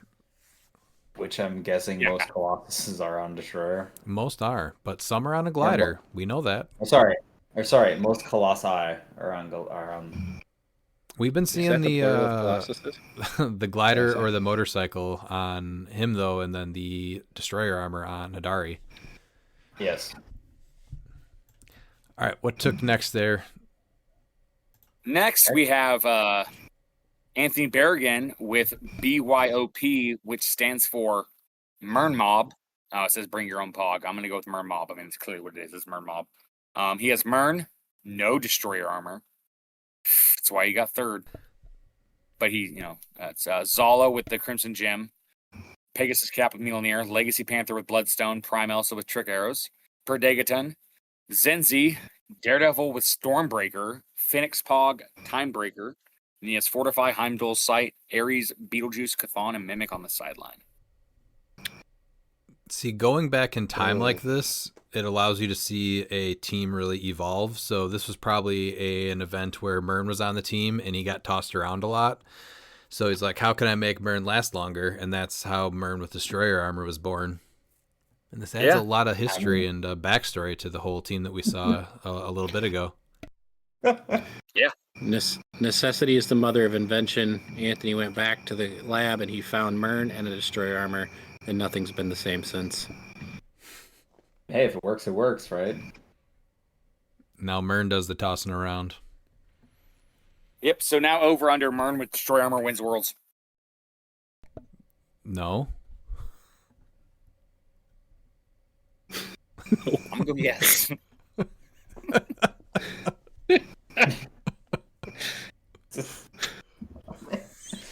If Mern with Destroyer armor wins Worlds, Nonsense. I'm going to Nonsense that I'm here timestamp for. this, and I'm going to play it. Can you play I'll pull the Mern with the episode. Destroyer armor and Animal Man? No. That's another. I'm like, there's the magic there. Simple Mern Destroyer avatar armor winning rules, Worlds. Pete. 2025. Yes, you cannot be equipped if you are an avatar, or you have the avatar on you, basically. Yeah, only Chthon. Yes. I'm gonna send a question into the wind to get this clarified. I don't believe you guys. Just read the avatar trait, and I think it's covered. Literally in Yeah, but the Mern crate, is Pete. special. Mern is not. This is one of those RTFC moments, Pete. Please. It's the Mern meta. You boys are just living in it. Because Mern can be equipped and attached with an avatar. So Yeah, it's in the fine print. All right, let's go to team number 2, second place. All right, second place is Jose Berrigan with which was changed to Ghost Rider Gang, number 2 apparently. We have Colossus with Destroyer, Ghost Rider with the Crimson Gem, Kevin with Tower Rat, Black Panther with the Longsword, Perdegaton with Bloodstone, and Phoenix. This team feels oddly familiar. Don't know where exactly, but something's similar there. They couldn't have just defaulted this one to Joe's team. And then sideline was Fortify, Keaton. I actually like that he picked more pilots for Ghost Rider. That's cool. So he has the 100 Blade, which gives you Precision Strike, Battle Fury, and then the 001 Ghost Rider, Scarlet Witch, and then Tower Red for Kevin. I'm glad he added an extra pilot. That's cool because that Blade is a good choice if you're facing like shape change super senses. So I like that as a choice. Otherwise, it goes back to the Crimson Gem Ghost Rider. He did have a the Phoenix Pog was probably for the Daredevil, right? Take the Daredevil off. There was a Daredevil on it, right? Or was there a Timebreaker? Yes. No, Timebreaker. Timebreaker and PJ Lucas Scott was what it was before. Okay. and then Chthon instead of Blade. Yep. Oh, Chthon's off. That's interesting. Okay. All right, Pete. What won it? We have Darren Gendron, Mr. Darren Gendron, Mern shot 3-0, 565. I think we're going to get the rest of the story here. I'm going to go through this for you, and I'm going to tell you my theory. It's not a good one. So we got Unthemed, Talon with the Crimson Gem, King Deadpool and Elsa Bloodstone with the Trick Arrows, Diana with the Hell Cycle, Mern with the Etherean Armor. Hey, Now the wheels are turning for Anthony. Gamora with the +1 longsword, the Phoenix, Timebreaker, Sideliners, Pim Particles, Ares, Beetlejuice, Cathan, Mimic, and Poseidon. After seeing Mr. Darren Gendron win this, I choose to believe that Anthony said, you know what, Etherean Armor's good, but Destroyer Armor's better on Mern. Yeah. Yeah, you know what's better than flight and toughness? Giant size and and invulnerability. Not for 10 more points on Mern. I'm going to back up Darren's choice of the Etherean Armor for 5 points on Mern, actually. I mean, he did win, so there does give Hard to some argue with the winner. credibility to that. I mean, yeah, it's still Mern's still winning with the Destroyer Armor Worlds. So, Mike, I still like the. I know his sideline's pretty full.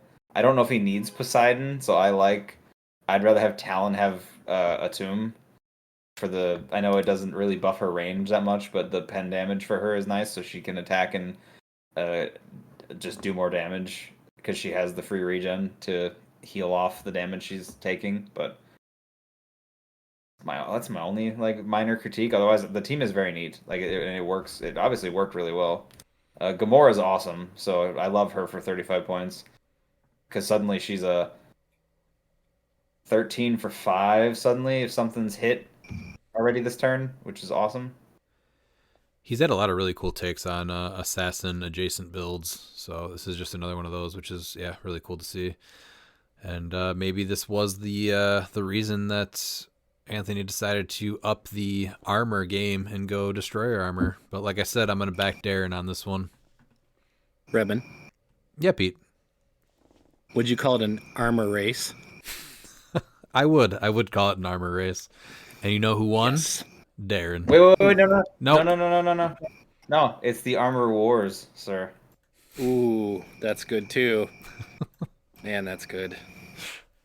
Oh, and I guess if it's a war, then looks like Darren won because he came in first place with it. So I think what we really need is to see a team with the Etherean Armor on Mern and a team with the Destroyer Armor, because that is one thing that does skew it a little bit, is that Anthony did not get a chance to play Mern with Destroyer Armor in an event.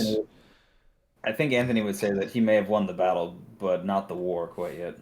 Not the armor war. Exactly. Yeah. Congrats to Jaren for taking that event, though. All right, then after all 5 rounds of the CLW, they had the championship. How many weeks ago was this? August 23rd? August 23rd? 2 weeks ago? 2 weeks? Yeah. They did change some details, and I think a couple people had to drop out, so they unfortunately only ended up getting 6 people. So let's go to... Anthony did not make top 4, but he did not have Destroyer Armor on Mern. I did just want to point that out. Yep. No, that's not a coincidence. Yeah, not a coincidence.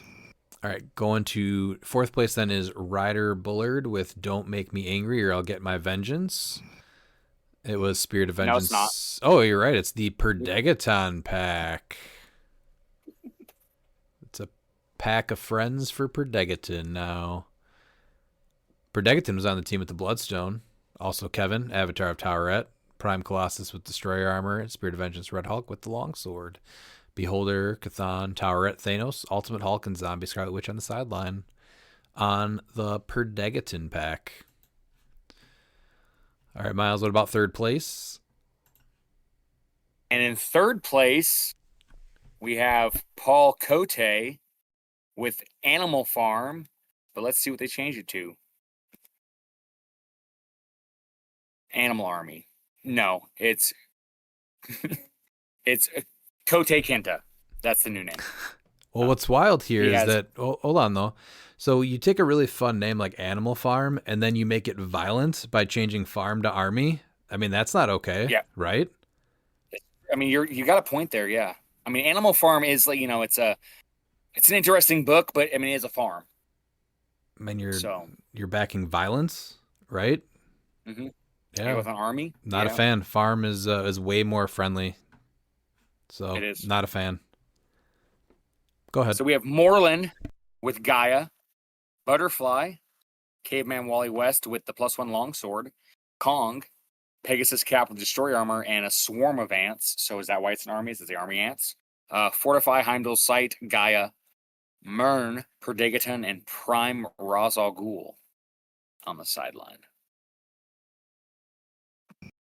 For Moreland, that's a neat trick. I like that. I mean, Moreland with a 13 attack's pretty hilarious. Sometimes I forget who actually Great gets the team. assassin keyword.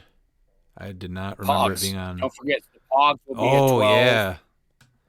That's a really cool play. An 11. I'll be +1 attack, yeah. And then one's gonna be a 13. You'll have the one that charge Solus be a 13. I mean, So- you can generate Solace at any time. Like he Yeah, that's right. So it's not just on Moreland, but it's actually gonna be on his bystanders. So Yep. that's a really good call. It's really dope, actually. Because guys just I let really him wish spit one out at Pandapool every would've been on turn. here. Yep, Pandapool would have been Yeah, a good call. Pandapool instead of Butterfly, because they might have changed it to Panda Pool Party, and I'd be like, okay, this is a good name change. I really like the Gaia thing. I just with him being standard size, I just worry about the damage. I guess that's my only thought about it. Do you think the longsword's better for him? No, because Well, this is the whole trick he's here got is every turn you're pumping out a Pog, so you don't even attack with Moreland. Oh, so he's not even going out. I feel like that's such a waste. Well, it's not a waste. No, that's crazy good. These things go out, No, so no, every turn he gets one of these, and now they get the +1 attack, and they're not bad Pogs.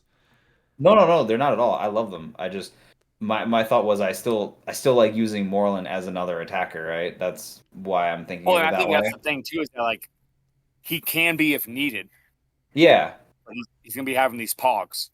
No, I totally get that. That was my And only then thought about granted it. too, you can also attack with these Pogs and heal Moreland. Oh yeah, that's also true. Yeah. Yep.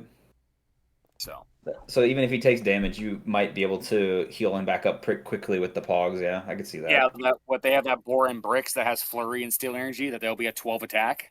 Yep. So And then I mean, Solace is a 12-3, and he'll be a 13-3.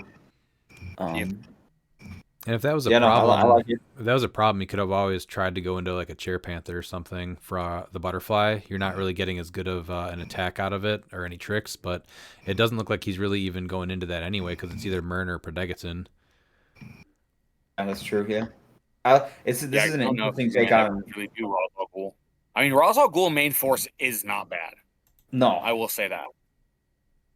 But Oh, you I like think, him on the sideline for this. So That's interesting. Yeah, then he's a 12 for 3 Battle Fury to get through the shape change. I didn't even think about him as a Butterfly swap in. So yeah, that's actually pretty good He'll too. be a 13. Oh yeah. He'll be a 13. No, it says other friendly characters with the assassin keyword. Oh yeah, okay, yeah. He doesn't buff himself. But 12 with Battle Fury to That's get still- around yeah. shape change is real cool. So I love And- this team. Yeah.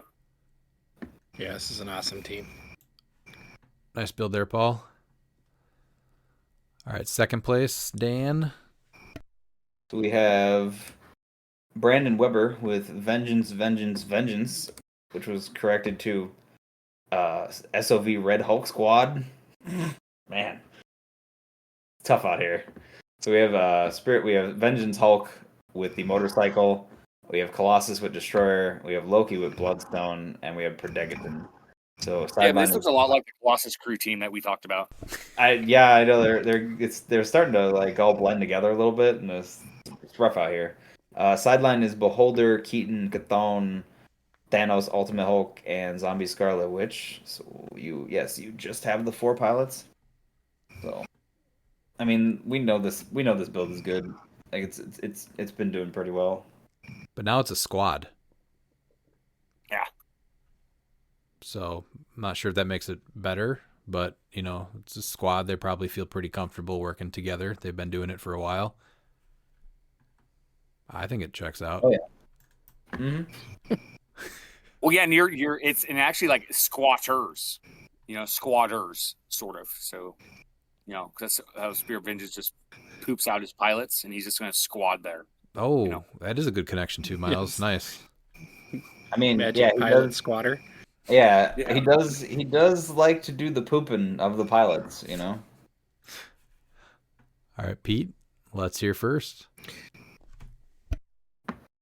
In first place, the Mr. Richard Medina with trial and error CLX Week's West Final. He was 4-1, 650 points, playing also known as Ghost Rider Gang. He played Dr. Doom with the Trick Arrows. That's great. Ghost Rider the Crimson Gen. That's great. Butterfly with the Butterfly Swarm. Loki Perdegaton with the Bloodstone Copycat, and his sideline was Ace. Keaton, Brother Voodoo. You love to see it. From Wheels of Vengeance. 43A. Non-prime. Cathan. I know. Mern, Reverse Flash, there's your prime. Diabolic Barden, Occult Retribution, and Soul Siphon. Mr. Medina from one champion to another. Congratulations. So do you think that there's any issues with Ghost Rider having multiple gangs and crossing like gang lines in like a similar event? I think so, because I mean, gang wars are a problem. Yeah. And again, I feel like this is kind of promoting violence again, right? Gangs and gang wars. And scary, because ghosts are scary. They are. And I mean, Rider, yeah. I mean, that could be X-rated right there. It could be. Yeah.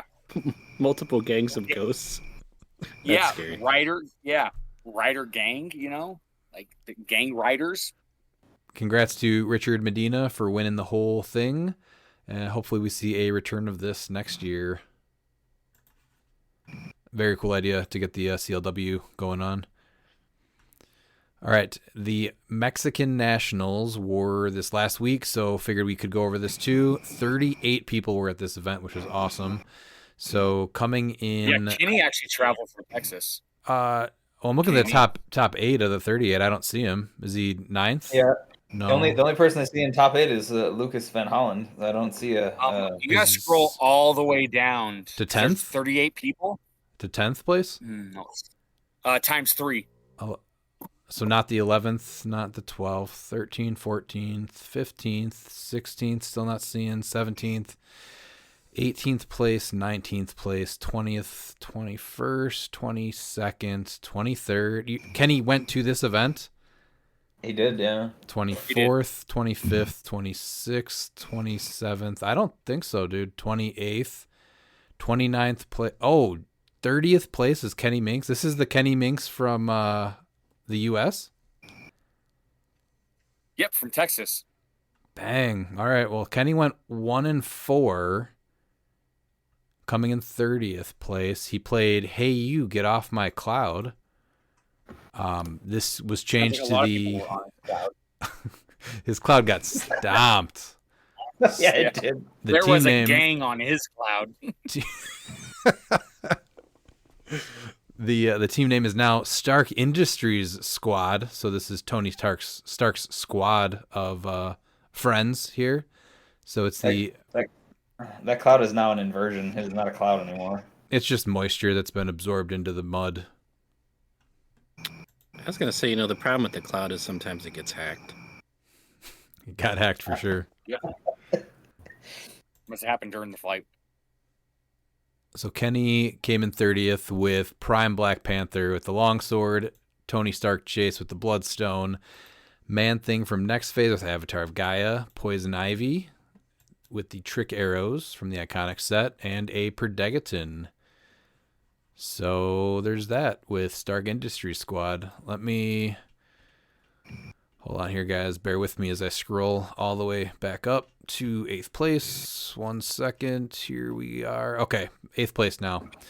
All right, 8th place was Annabelle Moreno, who played A.L. Coco. This was Hidari Yao with the Universal Weapon. Mern with Destroyer Armor, goddammit. Yeah. Yes, sir.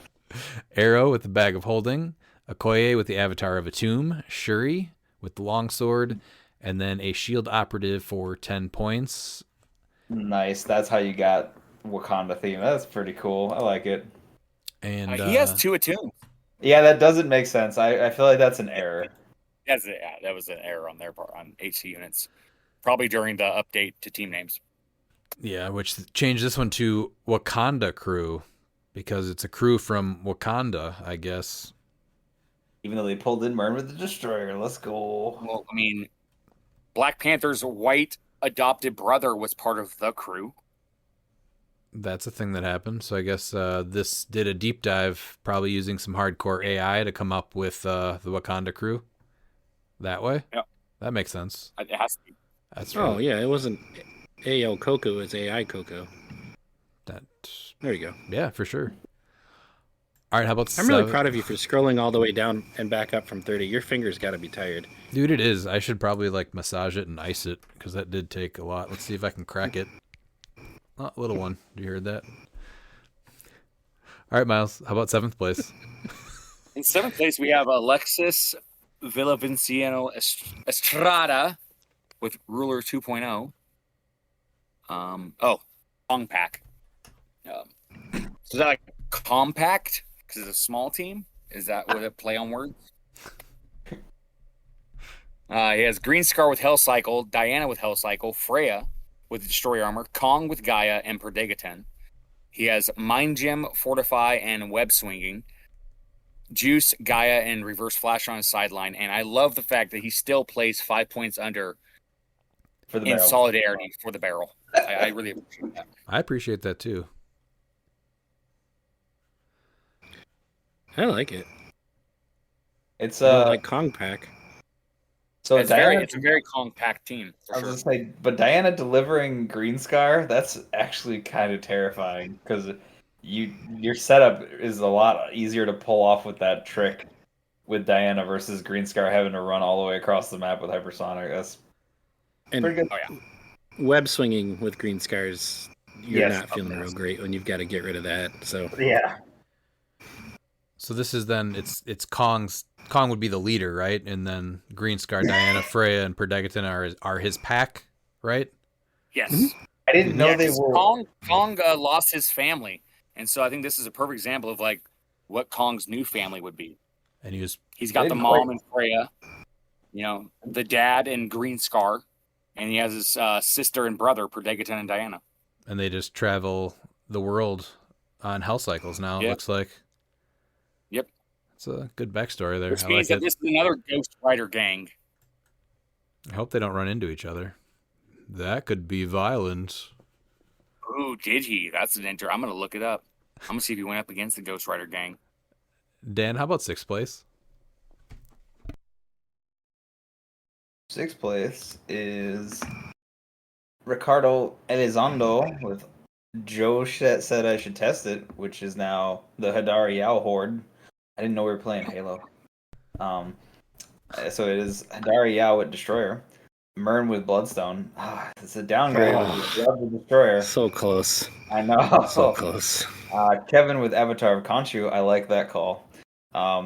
Also Bloodstone with Trick Arrows, Perdegaten a shield. They like the shield operatives, and then a Timebreaker. Sideline is assemble the team, Fortify, Keaton, Chthon, Khonshu, and Mimic. I'm assuming that assemble the. Oh, I keep thinking this is the assist from another world, but no, this is not it. This is the you can borrow a team ability. So, how does this work? Isn't it just leadership and then everyone can use a team ability? Yeah. I'm just trying to figure out what shield. is so it they'll shield? be able to have, yeah. Oh, okay, I was also thinking it'd be hilarious to get what is it, hyper time for a turn, because then if you're facing a close attacking team. It's only a copyable, so you can't use hyper. Oh, is it copyable only? Sorry. Yeah, so it's PD and shield, and I'm guessing shield because that means that you get it, and everyone will have a +3 to their range. Yeah, I mean that's really good. Hadari with a 9 range. Hadari Yao will now have a 9 range. Yeah, no matter that's if pretty you scary. do it by yourself.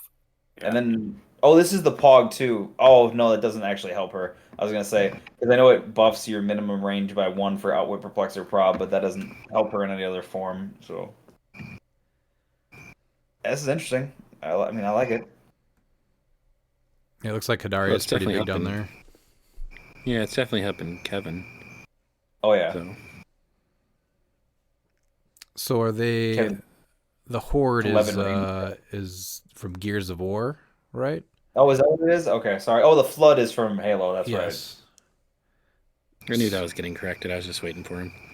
My bad. I don't know that well. That was the first thing that popped in my mind. So Hadari Yao's horde, does that mean that everyone else is like a zombie or an alien or a bug? I mean, that makes Non-deity. sense. I mean, that makes sense. We They have are- we have a tiebreaker. That's a perfect example. It's a horde, I guess. Yeah. It's ignoring Miles. the entire team. Time breakers. Help me out here. Wasn't that the name of like the evil people in She-Ra? Wasn't it the Horde? Hordak. I Hordak believe was so, the yes. leader. Hordax Horde, Yeah. right? Mhm. Okay. Right. I wonder, he's got Mern though, so I wonder if everyone is taken over by a butterfly, and that's why it's a horde. That's probably what it That is. works. That works. Yep. Except for Kevin, because Kevin's a robot. That's the only thing that's not. They got him There you too. go. Look. So yeah, Oh, they're they got him called the too. Horde, and look, it's also known as the Evil Horde. Horde is evil. It's not good. Yeah, that's not good. That precedent. It's like satanic. Very much so. Man, Whoa. Nobody moves on my shtick. That's my shtick. being satanic? I mean, who else is the one doing sacrifices around here? That's a good Oh, point. I assumed you stopped sacrificing. That's why you're rolling so many ones and twos with your dice cup yesterday or Sunday. It was both. I swear, Miles. It was both days. At World, we're gonna have words. They're going to be worlds like Horde and Pack and Gang. And crew. Oh yeah, definitely. Yeah, it's gonna be all AI generated. Ooh, yeah, and there's ghosts and gangs. What came Moving on in? to 5th place. Thank you. Saul, Hiram, Elizondo, Ochoa. Dan, I'm going to need some help here. Kay, Padria, Malir, Saul. Daniel. My Spanish isn't that good. Hold on a second. I gotta actually read. Well, no, if you click it, you can click it and it will tell you what it means in English. Timebreaker Troop. It says, Abdiel said I should play this, and Lucas too. Unthemed. Colossus with the Destroyer Armor. Juggernaut from Collector's Trove. Love him. With the gem. Kevin, Avatar of Khonshu. Space Ghost, Perdegaton with the Bloodstone. Timebreaker. Sideline was Evil Entwinement. Fortify. Ares. Keaton. Khonshu, and Mimic. This is pretty similar to what Ricky played, actually. At Yeah. our Icy. I think the Yep. big thing is you kind of need that Chair Panther to remove tokens from Juggernaut so I can keep going, because he doesn't have any way to really remove that. True. Oh, Pete, the actual English after you take off or you try to like make it sound normal is what could go wrong. So that's the more direct English translation. Yeah, the only difference is Ricky played Legacy Chair Panther instead of Space Ghost. Yep. But this is a cool version of it. I don't like the I perplex Juggernaut and then he marches across the board and now I can't prob the hit. That's pretty rough. Yeah, I think Chair Panther over Space Ghost, I think, is exactly it. This team would be so much better and make top 4. I think my biggest issue is that the Timebreaker's in charge and it became his troop. I'm not a fan of that.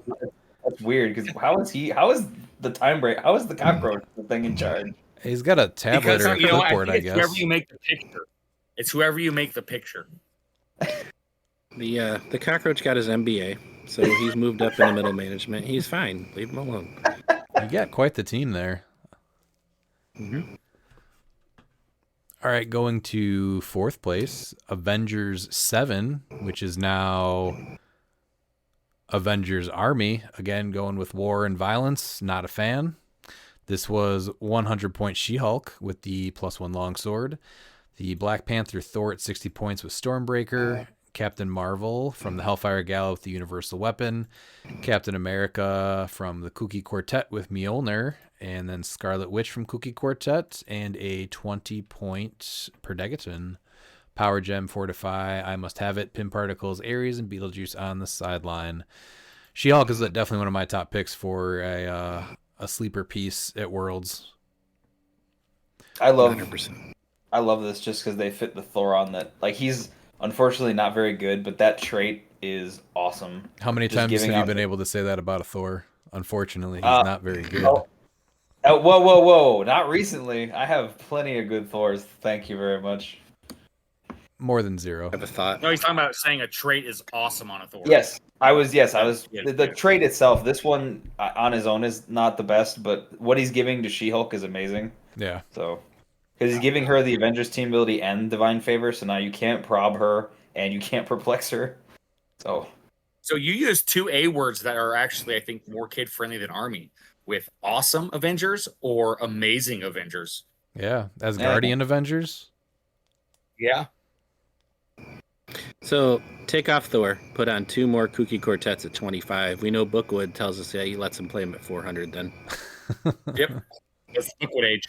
You do get a discount. wait, but you already have 2 of the quartet. Remember, and he has Yeah, but if you get the other 2, then you're able to play them all at 100. Yeah, but So you if can't. you- But you can't play 2 of the. You can't play more than one figure with the same name.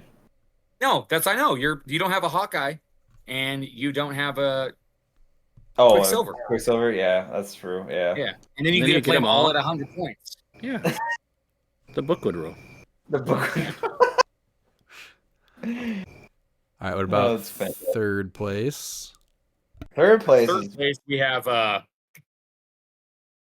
another man with 4 names like myself, Lucas Thomas Van Holland, with Mexican Nats 2025. That's the Spanish name. Let's see how they do it. The English translation is Mystical Mob. Spirit of Vengeance with Motorcycle. Freya with the Free Destroyer, Kong. Prime Elsa with Trick Arrows and Collector's Trove, Scarlet Witch. Beholder Chthon, Smash and Destroy Hulk, and Odin and Ravens, and Thanos. Also, Death Metal. Death Metal Wonder Woman, Diabolic Bargain, and Evil Entwinement and Soul Siphon.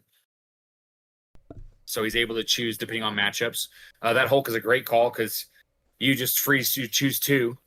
So you can just say, he make a free close attack and has a cosmic energy. So then you're able to make 3 attacks, sometimes 13 for 3 with Hulk. He also has destroy blocking, which is very important. Also, when he does destroy blocking, he can just deal a penetrating damage to each opposing character that was adjacent to that blocking terrain. So he doesn't have to actually make an attack to do damage if you also want to do that. Yep. I think the big thing is that you're getting that +1 attack too with Freya's markers out on the field for Spirit of Vengeance pilots. You can get +1 attack, you can get +1 defense, or you can get the protected opposing perplexer prob too. So, Which one do you think you're starting with though?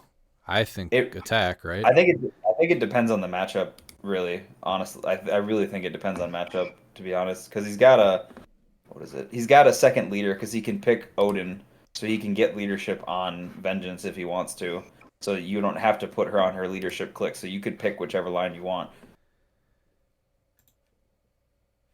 Do you care though? I feel like you just want that +1 attack because Vengeance is all about getting those riders out so that you I also like attack. the you can't be probbed or perplexed either. When you're attacking and they can't prob you during like your offensive maneuver, that's big. Yeah, but with those attack values, do you care? Thanos becomes a 15, Odin's a 13, Hulk's a 13. I don't know if you care that much. I don't know. Personally, I like the if Wonder Woman comes out, she's a 13. I think I'm always doing attack first.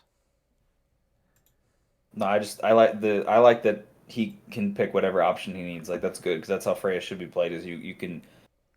She's built that way for a reason. Is you can adjust what you're against, like what you're going against. So I like that, and I actually really like the sideline options. I also like Odin and Ravens because when he pops out, he can actually hit a Kong and do damage, which is great if it's a 200-point Kong. So that's good for that matchup too. And he will be 200 points, so he will be getting +2. Yeah, that's what I mean. To his combat values, yeah. No, he'll only get the +1 because he'll pass off a token. +1, yeah. But he'll be a 13 for 5, which is great. Yeah. It's an interesting take on the team. I like, as far as like for playing Vengeance, I like this actually a lot. I do like the addition of Freya with it. I also like the addition of. I was honestly debating the Kooky Quartet switch, but I actually like this one because you get the one shots. Because honestly, if you're gonna try to click Vengeance down, having Diabolical Bargain, Evil Entwinement, or Soul Siphon is just really good for that. So, her for 30 points is great. Kong can just carry her around for prob. Yeah, really solid. All right, how about second place? So we have Leonardo Falcon Hernandez with Pasado de Lanza, which is the Spear of the Past, or yeah. It got updated to Avengers Army. So it is Avengers theme. We have Despero, Flash Raptor at 50, Superstore at 50, Reverse Flash with the +1 longsword, the Kooky Cap with Mjolnir, Quicksilver from Kooky Quartet, Perdegaton, and a Timebreaker. Sideline is Mind Gem, Fortified, Pim Particles, Unstoppable, Ares, and Mimic. That's a lot of one-shots, but they're all good. So it's really Flash Raptor and Superstore with Reverse Flash coming in for as much damage as possible. I believe so, but you can do the TK thing to. I don't know who you damage. Do you want to damage Reverse Flash? I don't know if you do. So I don't know who you damage, because then you can pull them over with Flash Raptor. Because Flash Raptor, oh, maybe is it Superstore? Maybe, yeah, it's Superstore. So you damage Superstore, right? Or just Flash Raptor? Can he pull over anybody? Yeah. So you. Oh, but you can't. Oh no, because you can't TK Superstore. So how is he? What is he? Who is he? Is it really Flash that he's doing that to? Take a breath there, Dan. Let's figure it out together. Well, I guess I'm just trying to see, like, because I understand what's going on, but I guess he's. I mean, just Flash has got the damaging +1 Flash. longsword, right? So even if Reverse Yeah. Flash goes from a 12 to an 11, he's right back to a 12, which isn't bad. And he's just out there now, so that's probably what it is. Yeah. And I guess You're that's, also taking away a sideline, and you're making people think about TKing. no, yeah. Unstoppable, I really like too, because like Super Sword can't get the charge full speed because Mhm. you have to use that form of charge, but he does get a +2 speed, so he's still going to be getting a 6 speed that destroys blocking, which I think is a great call Yeah. and a good option for him. Especially for those guys, because you need space to place them. So him being able to blow through the walls is good. And I forget Alex's whole team that he played in Indiana. So it was Flash Raptor, Super Soar, and he did a Jokerzard. Jokerzard. Aquanix. Oh, Aquanix, yeah. So Aquanix, I don't think made too many attacks. It was really Super Soar and Flash Raptor that did the most. So he said he would get rid of Jokerzard first over anything else. So it's kind of it already showed how much damage Flash Raptor and Super Soar can do, and they get the Avengers team ability also. So they're getting Avengers and JLA, so they have a potential to be +2 each.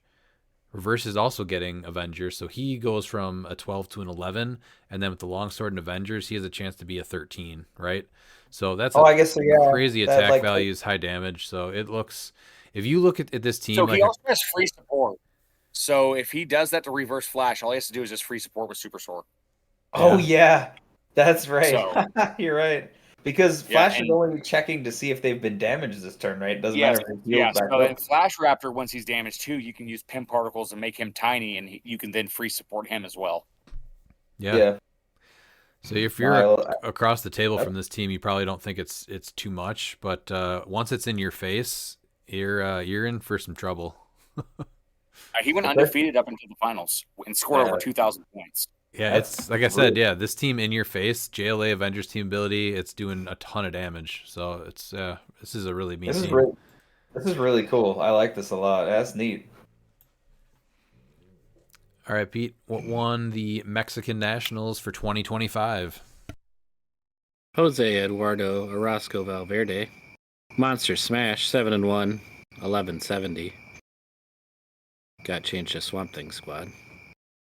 Unthemed.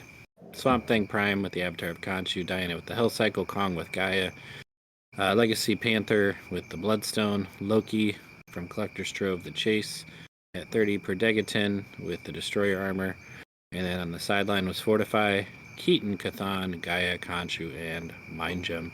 Congratulations, sir. Well done. It was the finals was Leonardo Falcon Punch Hernandez brought him to Monster Island, which was an interesting call, and then he was able to then essentially kill him on his alpha. It was a concede, like an instant concede, because he just was able to get Swamp Thing and just go and destroy. It was a very quick finals. Was it Well, yeah, 'cause more if you Swamp Thing or Swamp Thing's squad? I mean, Swamp Thing. Yeah, it was an interesting call putting this team on Monster Island. I thought that for sure. Did he think like he could spread out more? Was that what he? I mean, I'm not too sure. Yeah, the audio wasn't too great, and yeah, I'm not fluent in Spanish, so I'm not sure exactly. no, that's fine. But yeah, that was what I noticed, and I thought maybe he thought that he could withstand an alpha. But yeah, it was real quick.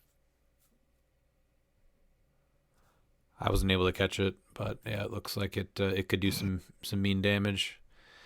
That's why I'm not a big fan of that map. I love the variety of builds though from Mexican Nationals. I think that's very cool. Like if you look at the top 4, like they're very different. I mean, unlike the names that we're seeing on the new teams. Yeah, I mean, yeah. That was the first Swamp Thing squad we saw, so I mean, there's that. There is that, but it's not the first squad. No, it's not. But yeah, congrats to Jose Eduardo Orozco Valverde. All right, it's that time again. You've got questions, we've got answers. Your ass better call somebody! Starting with William De Roche, do you guys think that major events should be double elimination post-cut? Well, it kind of sounds like a good idea. I think in the end it really just adds more rounds, and that just takes too much time. Even for our events, we're already trying to start by, like, I think 10:30 at the latest, just to move them along and keep a good pace. That might have been a better idea maybe a couple of years ago when we didn't have as many events. Maybe that probably would have worked a little bit better, but there's already... It takes so much time to get through an event, and every extra round adds a lot. Add, a worst case scenario is that it would add one extra round. That's a lot. I mean, you're already playing 7 or 8 rounds sometimes. No, and he's talking for major events. So, like for Worlds, when you have, double elimination per cut. Yeah. I know some people don't think we're having enough events still, but we've had a ton of events this year. I think for Worlds, double elimination would be, good because it's so you would have to. It gives the person, if that goes all the way, undefeated to the finals, it gives them a really good advantage because their opponent has to beat them twice. They only have to win once. So, which then could add 2 extra rounds, right? Because you still have to. I guess you're running stuff the other way. For the other no, it's just add 1 extra round because if the losers bracket beats the winner's bracket, and then the winner beats it, it's over. It doesn't matter. It's not. It only adds one extra round. Where does the person of the double elimination bracket end up though? In the finals? So yeah, there's so you're gonna have a winner's bracket. A lot of tournaments do that. Don't you have to cut like top? Don't you have to cut like the 8th place or something to jump in there, or the winner plays the? No.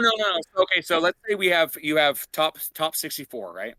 So that drops to top 32, but you're also gonna have that bottom 32 where that's gonna be the losers bracket, and that's single elimination. While top 32 is happening, so it's still gonna be the same amount of rounds until the finals.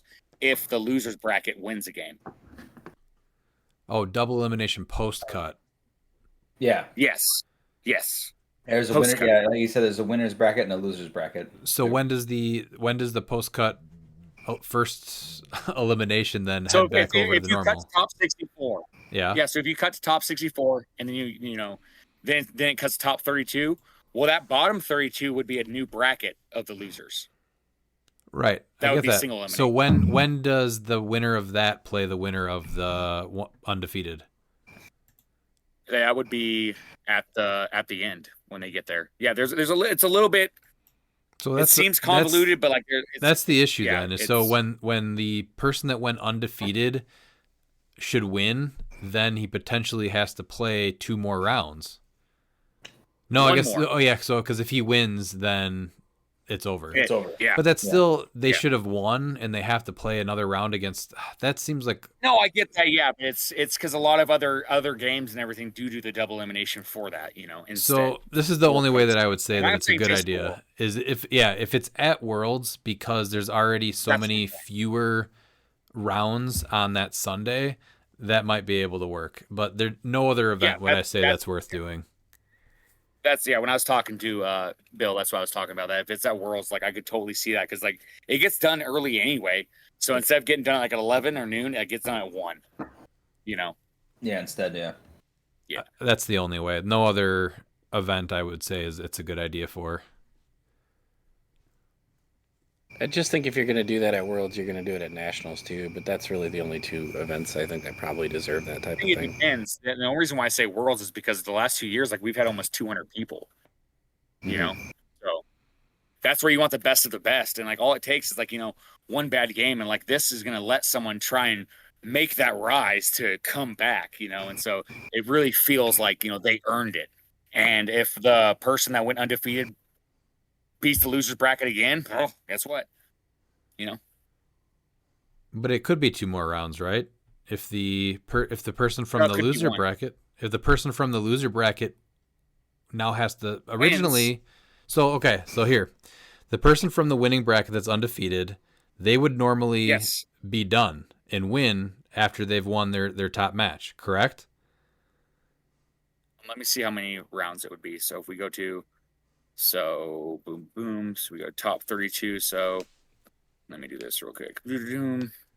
So top 32 is going to, I guess, it could be potentially, it'd be 2 games, So that's where it adds like 2 more hours. So that's why I said the only time might be Worlds. I'd only argue for but it could add up to 2 extra rounds because if the loser bracket person wins the first one, then you would have to play another game and then go from there. So yeah. So that is the potential. But again, you're only playing, usually they cut, I think is it top, they try to really fly through rounds. And with HC units this year. So they did top 64 and then, but that 32. Was realistically round 8. And then they did 32. Yeah. And then the next day was top 16. And that was without HC units though. So this year it should be even better. I mean, there was like an hour break, wasn't there last year? Between each round, there was an hour break between each round. Yes, there was. Was it that? We didn't get back to the hotel till 10 o'clock. Yeah, we were. There was till there was a lot. But everyone's planning on staying there for the weekend, right? So I think that this would be the only one where it's really doable. And with HC units, I think it really makes it possible to get all top 32 and then move to top 16. Yeah, you have to do a separate bracket. Like it would take a little bit of work, but I mean.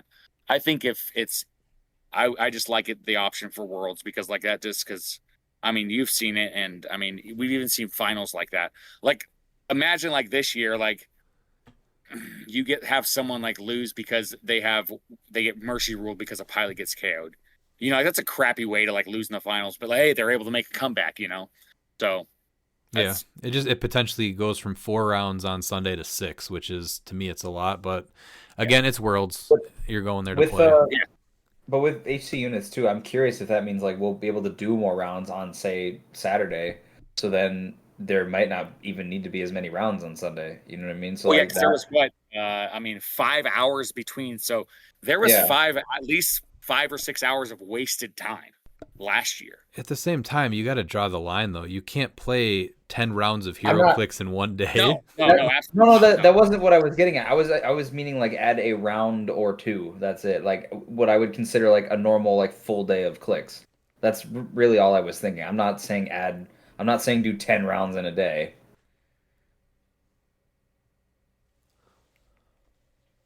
Okay. Yeah, I think you do 5 rounds of Swiss and then you do cut to top 64 and that's when the double elimination goes into play. So you would have because we did 8 rounds last year and you could easily just do 7 rounds because you could just do 5 rounds of Swiss, top 64, and then you'll have top 32 and the bottom 32. Yep. And it would it's there's a way to do the double elimination. It's a little bit different because if top 32 like they can lose, and they go back down, but There is a formula because it has been used several times at tons of big tournaments. I was gonna say it's doable. Yeah. It's one of the good parts about sucking at this game is you don't have to worry about decisions like this. I love. There's always the BR tables, Pete. Yeah. Don't threaten Pete with a good time. Or the monthly. Mm-hmm. Lucas said that he normally went to click 1, but if he needed the perplex, then it was 9, and if he went second, a lot of times it was 5, so he could get that extra defense plus the outwit on the clapback. See, So usually it was 1, but yeah, there was a couple times where he went to the other ones. I'm just saying, there's the reason she can go to any of them. And then he also adds, legally required wrestling question. Why is Micah Parsons so overrated forward down the field? I had to look him up. I don't follow football, so I'm not sure how this counts as a wrestling question. Want to help me out? Yes, so he was a huge wrestling fan, and he wrestles. That's Micah not Parsons? professionally. It didn't look like it when I looked him up. He was a high school wrestler. Yeah. Yeah, and this was more a dig for. I asked him about this, and so this is more of a dig because he thought you guys were gonna be Packer fans, and I did tell him no. I don't even care about football. I was like, yeah, dude, I watched the fight songs from the 50s and 40s and 50s. That's the Lions fight song is forward down the field because the Lions are playing the Packers. Bill, I watched the other football and I watched the Olympics. I could give 2 bits about American football. I kind of figured Bill was a Lions fan. But I'm a long-suffering Bears fan, so I agree Micah Parsons completely overrated. Thanks, Bill. That's exactly what I told him. I said, no, Pete's a Bears fan, and he's overrated. So Pete and Micah Parsons. Yep. Both overrated. Don't ask a football question ever again, William De Roche. Counter argument. Ask one occasionally. That was a bit harsh. Come on. All right, going to Rob Peterson. Are rings that don't match the battery they're attached to a decent way to get around mandatory free action construct generation to get around juice? I actually didn't even get to the point of thinking of this yet, but I really like that idea because you don't have to it's not mandatory freeze. But didn't they it's rule not mandatory freeze? Yeah, they you ruled could take it with Magneto. Yeah, you could take the power action. Well, first of all, that's not official yet, right? So it needs to get ruled like that. Yes, that was an Magneto's example of worded something. the exact same way, so currently it's going to work the same way. I was going to say Magneto wasn't ruled on the win, and theirs is the same language. Yeah. I don't think that you can assume that until it's ruled that way officially on the win. I agree, but I'm going to assume that that's exactly how it's going to be ruled at Worlds. Dan, is that how you would rule it? Whoa. I have to defer to the more senior judge staff. I am a mere greenhorn. Dan, but you're the resident judge. That's why I'm asking you. So let's say. Well, that's the perfect point, though, because that's the perfect point right there. Is that it's not an official ruling. So how are you going to make a rule on that? And even Dan doesn't feel comfortable calling that. So I feel like that's a win in my box. Well, look, if it was me, I would say, look, there's already language on the win that uses the same verbiage as the rings, and because Magneto's does, but at the same time, I'd still defer to whoever the senior judge staff is at Worlds. Sounds like you're doing a little flipper flopper now, because you already said you'd defer first, and now you would say you would rule at something and then defer. I'm trying to be as consistent as I can be with what we currently have. Hey, I understand. I'm just saying. They say, Dan, it's up to you. You decide it. That's what I was saying. Oh, yeah, I would say based on the Magneto ruling, it should work. Yeah. I think anything that craps on Keaton's good. Yeah. This is up there with the ruling that needs to be official, like the Freya and Death Metal Wonder Woman with Butterfly. We need to see it in writing, and I think that needs to be here too. Agreed. Because again, just because one thing is weirdly ruled that's never been ruled that way before, unless it's going to be some big update, and that's why it hasn't been officially addressed yet, then maybe it's something But that's I going to still be a don't. given. I don't even like that. I don't think future ruling something from a comp update. I think that's poor taste if that's actually what they're doing. Because they did say they're putting out like a massive comp update. So Yeah. Future ruling stuff that technically work under the rules kind of just defeats the purpose of having a comp rule book, because then it makes it harder to actually make rules, because you're like, well, who knows what they're going to put. I was gonna say because I always defer to the comp over everything to make sure. Like if there's discrepancies between like say the pack and the comp, I always defer to the comp as the like end all for whatever I would rule it with. What if it's something that seems completely made up because it's never been ruled like that before, like Magneto? Well, Magneto is on the win. Now, yeah. But before that, nobody would have ruled it that way, right? No, they wouldn't. No. Because it says instead. That's such an arbitrary argument for something that's like, oh, but let me try to answer it like. So this is, but here's the problem again. Here's the problem. Here's the problem, right? So you have a bunch of people that are playing Lantern Legacy for the first time. They're excited to play this set, and then this stupid ruling happens where you're not sure if they're able to generate them for free or not, or a power action, because not everyone that just plays HeroClix knows about the win and how to look that one interaction up with Magneto. I get that. I would hope that at least whoever is your judge or event runner would be like, hey, I have the win up. That's where it is important. Is your judge or event runner staff? Hey, I have access to the win. This is what it says. Hopefully they, like the language is almost verbatim between the two of them. So that's not even on someone's radar to call a judge. Like, let's say somebody has Beetlejuice out and somebody has not moved, so they could power action to bring out like a sword, right? In Modern, and they're here to play Worlds, whatever. And the guy's like, well, you can't do that because it's a free action. And that person will probably just be like, oh yeah, I guess that's right, because it's never mentioned anywhere ever again. Yeah, well, yes, between now and then, I would hope it would get addressed. And I can't imagine it won't get addressed by the staff at Worlds if it doesn't get addressed directly on the win.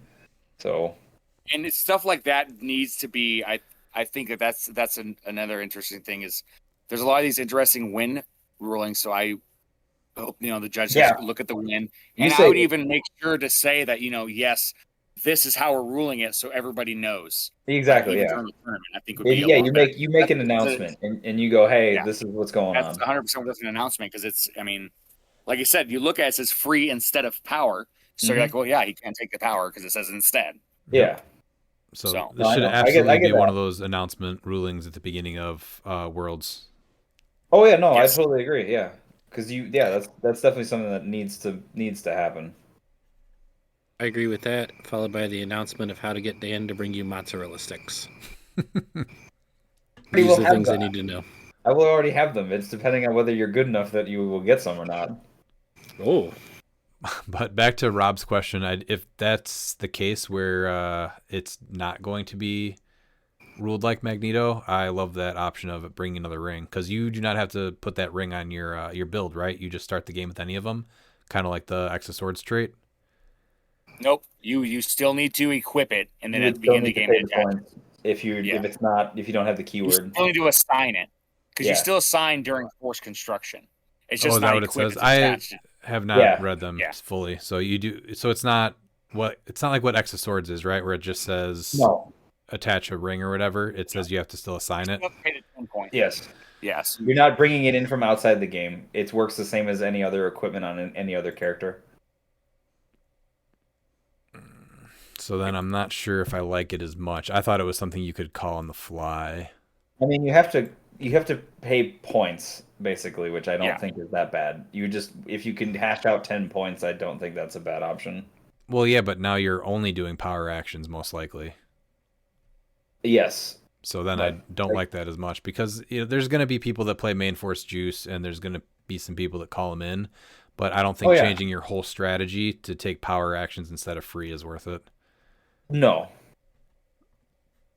So there's a couple of ifs there, but no matter what, it needs to get ruled on. All right, going to Michael Donick. What is the wonkiest off-meta theme build do you think will show up to Worlds? Oh, man. Mike, what are you and Joe working on? That's my answer. I really hope they go, but I'm not 100%. They didn't go last year, right? So I do not think they'll be there this year. They're hoping to go next year. They're not going to make it. Okay, all right, cool. Someone is going to play Orange Battery with Larfleeze and go against a team with like 20 multiple mans and be able to make that many orange constructs. That's gonna be fantastic. He just said played. He didn't say he's gonna win. That's one of those where if we have that matchup, that needs to be streamed because that is gonna be one heck of a game. Prime Kingpin multiple mans versus Yep. Larfleeze and orange constructs. Yes, sir. It's going to be a Lyra Red Lantern build, and it'll win. Yes. Because it's the end of the world. I don't think it'll that's at least go positive. I don't think it's off meta. I think it's perfectly on meta. It's not. No one's playing 75 It point. It's going to be one person will play it. I know, but what I'm saying is that wonkiest off meta. That's not a wonky off meta team. That's something that can answer teams in the meta. That I don't consider it a wonky off meta team. Yeah. What about Sandworm? I know the one guy that's gonna play it. No, he's not playing it anymore. Playing it. What? Yep. No, he's playing Herald. Yep. I'm playing Herald Horde. At least that's what it named it. The actual team name is 1.21 kilowags. Nope, it's Herald Horde now. Yep, Herald Horde. Yep. Kilowog's crew. No, it's Herald Horde. That's what they named it. Well, don't change your I wish it picture. was Kilowog's crew. Just change your picture, and then it'll become Kilowog's crew. Kilowog is the picture. It's because it's a Herald theme. I have to make it non-theme to get Horde or to get crew. Oh, that's wild. Yeah. It is. That's why the Lucas's Spirit of Vengeance team was called Mystical Mob. Yep, because not Spirit of Vengeance Red Hulk Squad. Yep.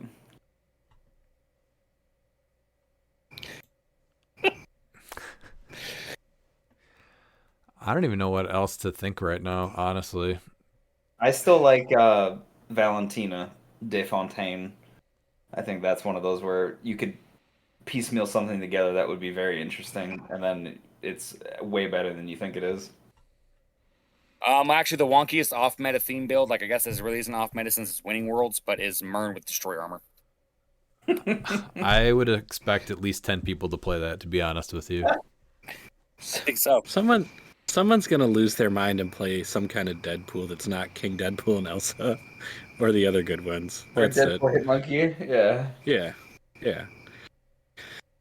Play Champion Pool, or the one with the little trophy thing. It would be ironic if someone played Champion Pool and got last place. Champion Pool's not even modern legal. The Champion Deadpool. Yeah, what's the one with the little trophy thing? It's just Deadpool. Yeah, that's That's the new Champion Pool. Oh, that's the new Champion Pool. Yeah. Last place pool. Yeah. So what about just like a lantern theme? You don't think Red Lantern is off meta? Yellow? What about Sinestro Corps? Sinestro It is, Corps? but he said wonkiest. So I wouldn't put Sinestro Red Corps- Lantern as wonkiest. Sinestro Corps can now be Assassin. Like, that's actually Yeah, quite good. Sinestro Corps is Assassin. Yeah. For sure. Like, you now can throw, like, the fact He that you wants can like throw wonky. That's why I'm like Larfleeze with orange constructs. That's Yeah. The fact that Archilo can now just join Assassins is, to me, in my mind, that's awesome. Because he's your, like, close combat piece that, like, I feel like Assassins needed. I do think Green Lantern theme can actually make some waves. Yeah, they probably there's have some enough now. interesting pieces with Ganthet makes anything that you need. So Green Lantern and a gang. Green Lantern. Yeah, gang. I really just want to find one piece that I want to see show up and don't care how it does. Collector's Trove? No, it's old King Thor at 200 with the armor. That's the piece you always like. Every time he Collector's comes Trove, up, you're like, oh yeah. No, I'm saying something from Collector Collector's Ultra Trove.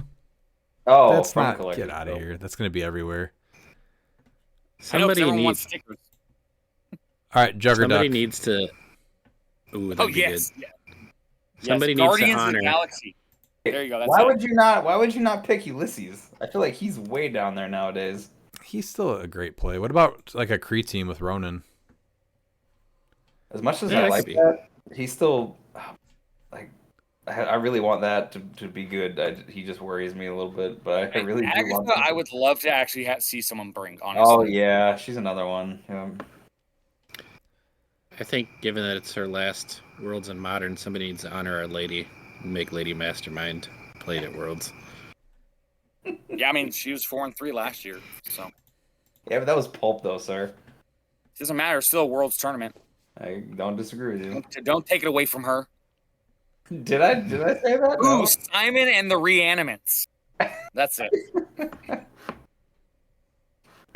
I will pay $50 if someone has a team that's just Simon, Garth, and Reanimates.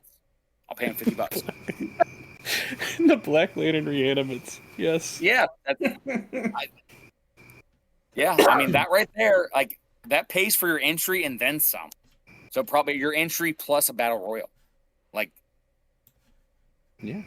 So if you just plan to just play battle royals, just bring that team because I just want to see that team played on stream.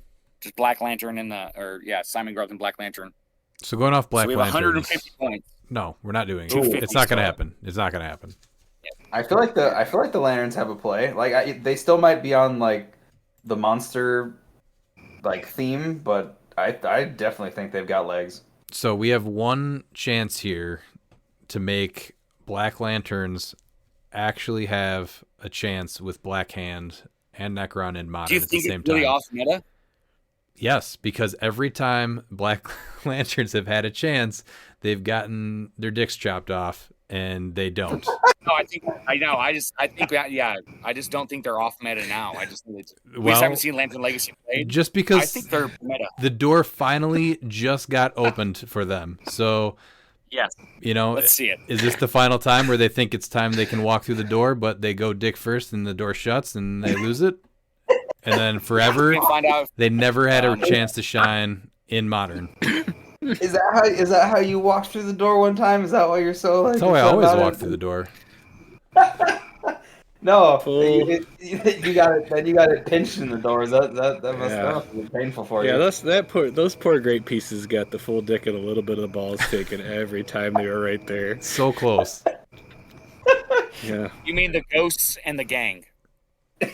So that's my off meta pick because could be just like every other time. It's just that this is their last time to have a chance before they're kicked out of Modern. I mean, for Modern, but they're going to be meta in Silver. So I like post. Yeah, he's talking about war. Yeah, and so in Modern, it's going to be Oh yeah. I like that. As a serious answer, I actually really like Black Lanterns, and I also like Larfleeze. Somebody's gonna try it. It's gonna happen. Somebody's gonna look at it and say, "That's my boy, Mr. Orange Pants." I have no problem with that whatsoever. All right, let's go to Ricky Prignano's question. Off topic, but the CLIX League West was an awesome idea. What do we need to do to get a CLIX League Midwest going? Let's make it happen. Keep up the great work, guys. You helped me get me through my work week. Thanks, Ricky. Honestly, I would love. It's going to take a lot of communication. I think the biggest thing was the motivation that you guys had out there because you just do not have the amount of events that we have. And I think that was probably a big push for it. And I mean, obviously, Alyssa was instrumental in getting that going and setting that all up. And so it really takes a lot of planning and coordination. And then there's the drive from a lot of stores to make it happen because they just do not have as many people coming. I think a Midwest. Well, no, that's why I couldn't make it to the CLIX League West finals. Like I do have Worlds coming up. I don't want to fly, and it's still a 14+ hour drive. Like that's rough. Yeah, but like how many events? We could have easily gone to around here like 3 pre-releases, you know. We drove. How far was the Indiana store for us? 3-ish hours. No, it was like an hour. No, it was not an hour, dude. Hour and a half? It wasn't even 2 hours. It was okay. I guess for me it was 3, but for you guys it was 2-ish. I think it was like it was no more than an hour 45, and that was with the traffic that we hit going down there. So we had that. We ran our own that's one. not bad at all. We ran our own one a couple weeks later. It was 2 hours to get to like Red, White, and CLX. It was how many hours was it to get to Origins? 4? 4-ish, yeah. So I mean, like, we have all these events that we can actually play in, which is great. And so it's hard to set up something where you're also adding an additional, because that was five events per store plus a World's Championship, or what was it called? Just the finals. So that's 6 extra events in addition to everything else that we're doing. When was the first one? It was like January, yeah, right? but that's It's all. it's one every other month at each store. And so what they try to do is they try to make it to where, I mean, obviously some people can go to different stores, but they're trying to get store champions. So that way at the finals, so it wouldn't be like people traveling. They're trying to get, like, locals for those, and then the top 2 from each one of those stores meets in the finals. Yeah, that's what I'm saying though. To get 5 more events in addition to we're still trying to get 2 more events to happen by us. Yeah. And it doesn't look like we're going to have states at this point. I just think it would take somebody to organize it, and I mean the Midwest players show up, right? Yeah. So it's something that could happen, but you need somebody to take the helm and organize it. And I mean, listen, if the Flying Pragnanos won it, the Flying Pragnanos should get it. And I want to say that they, like Ricky and Logan and like usually Matt, like there's so many of those guys too that that'll show up and play. But if you guys want, Matt Liner's also a great organizer. Oh yeah, them for that help. Yeah. So those events are awesome. But if you want these events to like go off, you have to make sure that you're also attending them, because you're still seeing a lot of people that just don't support the events. I get that, but I don't think. Yeah, I would, generally speaking, yeah, but they definitely show up. So that's why I wanted to absolutely clarify that, because I mean, we see these guys everywhere, and that's awesome. Yeah, maybe in the every other month format, you could easily do that here. Well, yeah, you could shuffle it into the, like, because we play weekly, or you guys in Kenosha at least play weekly. And that's what you would do is you would just shuffle it in to be one of your weeklies. Yeah, exactly. And just do 3 rounds. Yeah. If that was doable, then that would definitely be something that we could do. Yeah, because if you look at like the Washington store, they only did 3 rounds. A few of the California stores, when they got small amounts, like if you look at, like, some of the stores only had 6 people. So yeah, they only did 3 rounds. Yeah, if that's something that we can make like a weekly thing and do it every other month, and that's definitely doable. But having like a big, and then you have a bigger event where the top 2 for each store meet. Yeah, but that would only, now you're talking about just adding 1 real event in a year, not yes. That's 6 what I mean. Yeah. To attend. That's what I mean. Yes, you're able to. So each store, you're able to do it pretty much. Just have it as a weekly, since you guys do it so consistently. Like out here, it's. But that's what I'm saying. Like that's where that drive came from, to have something like that, is because you guys just do not get the events.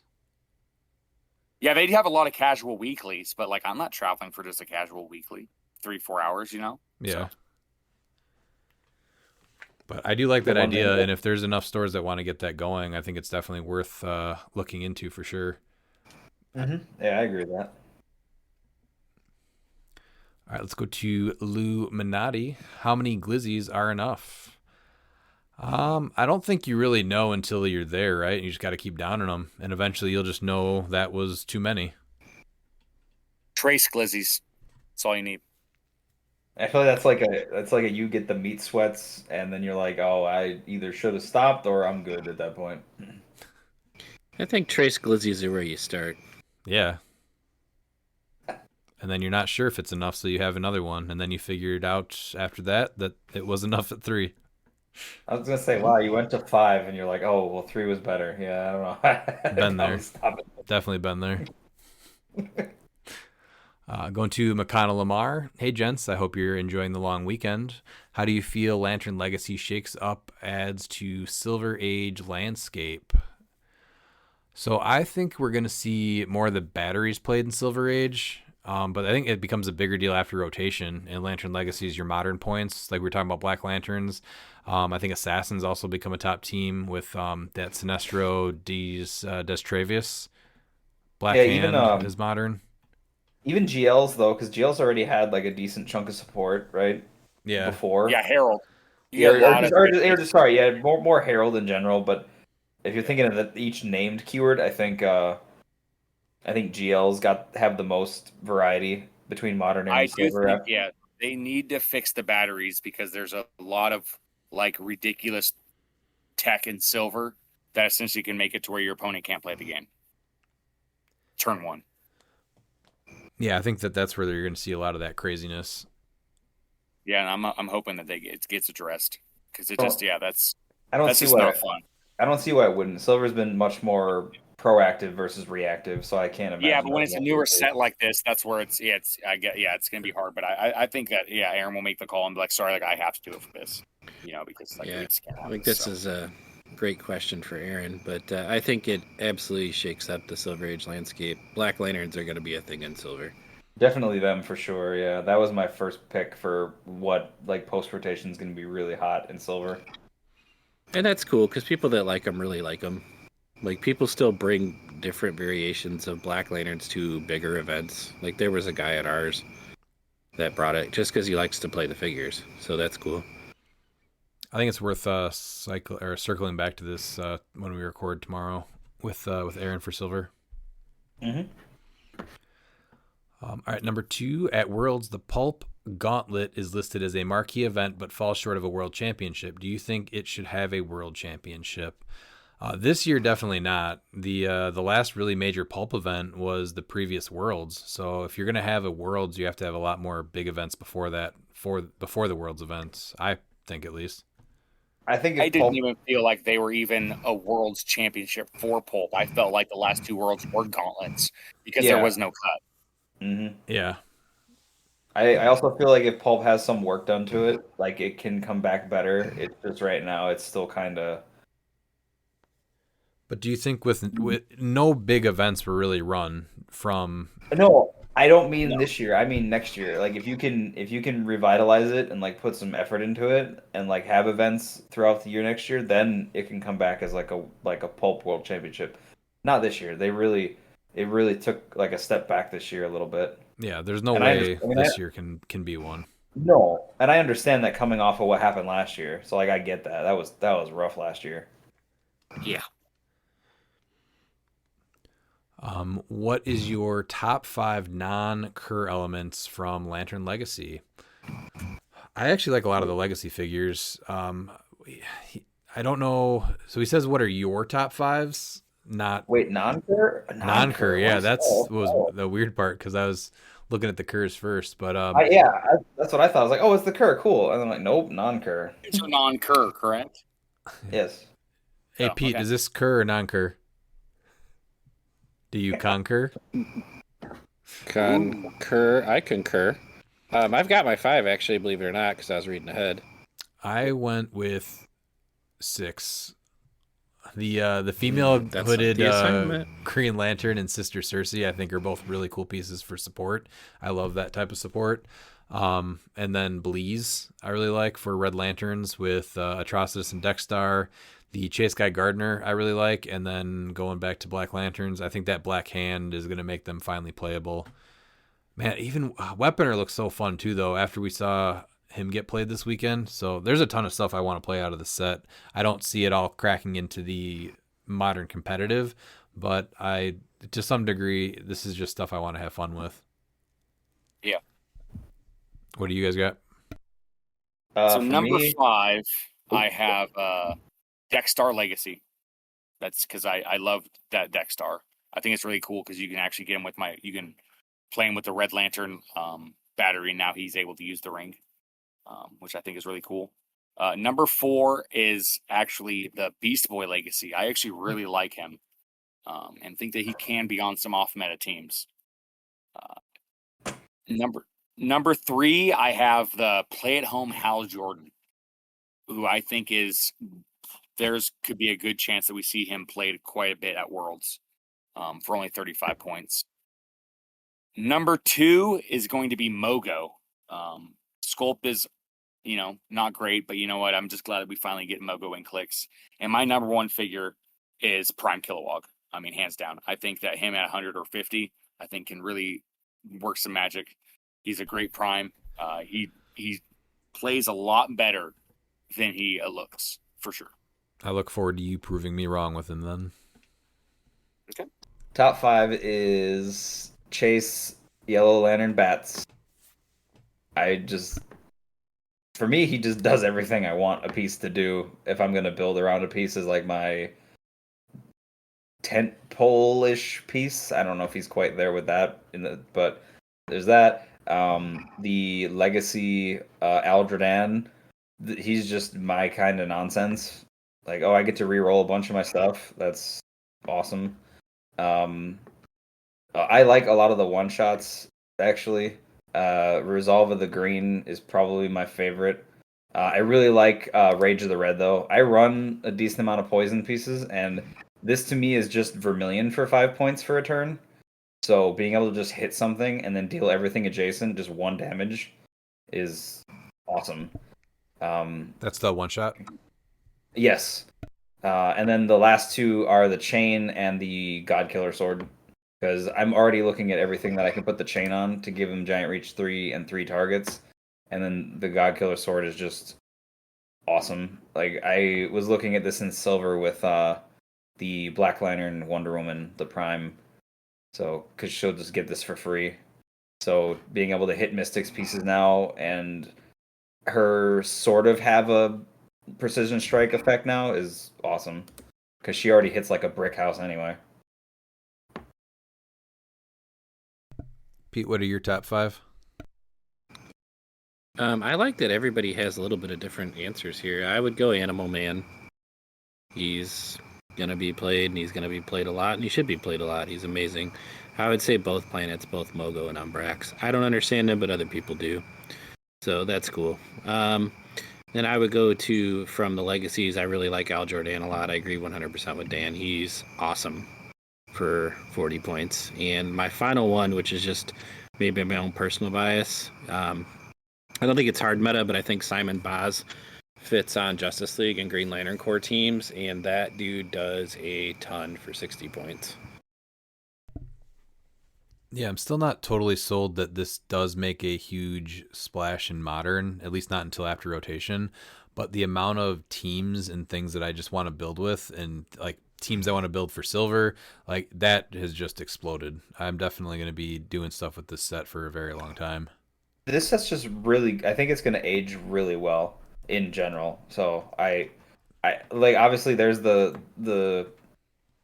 what do you call it? The boogeyman factor of like the batteries and stuff that I'm not really too sure about yet, because I have to see them hit the board first before I can really give them a fair shake of that's the almost way I feel about the batteries is that the batteries are going to be such like a nuanced play that people are going to play them wrong and just not be able to win with them, because it's like you have to do certain things right in order to get them to really, be abused.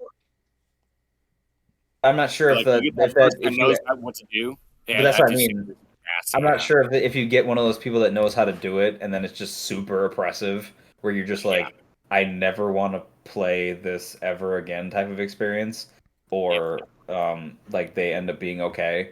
So that's the only thing. But yeah, otherwise, like I said, I think this set's going to actually age pretty well. Yeah, I'm looking forward to it. We didn't even really mention things like the Atom. The Atom is bonkers. Oh yeah. Points. Well, his question was your favorites. Like, Atom is cool. He's just not really my play style. Like, I went off of things that I think are good and suit my overall like style of play. Most of the pieces are honestly looking pretty fun. I can't think off the top of my head of one chase that I wouldn't want to play at least once, except for maybe White Lantern Superman, because he's Superman. I played Hal yesterday, and as cool as he looks, he's a win harder piece, and that doesn't always happen.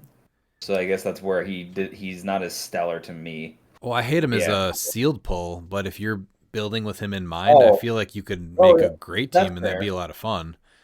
That's But fair. I guess that's. Yeah, I was looking at it from that lens yesterday, but yeah, no, I get that. If you're building into it, I could see that. I think there's yeah, I mean any of these chases are great. Like I'm looking forward to like the Black Hand a ton.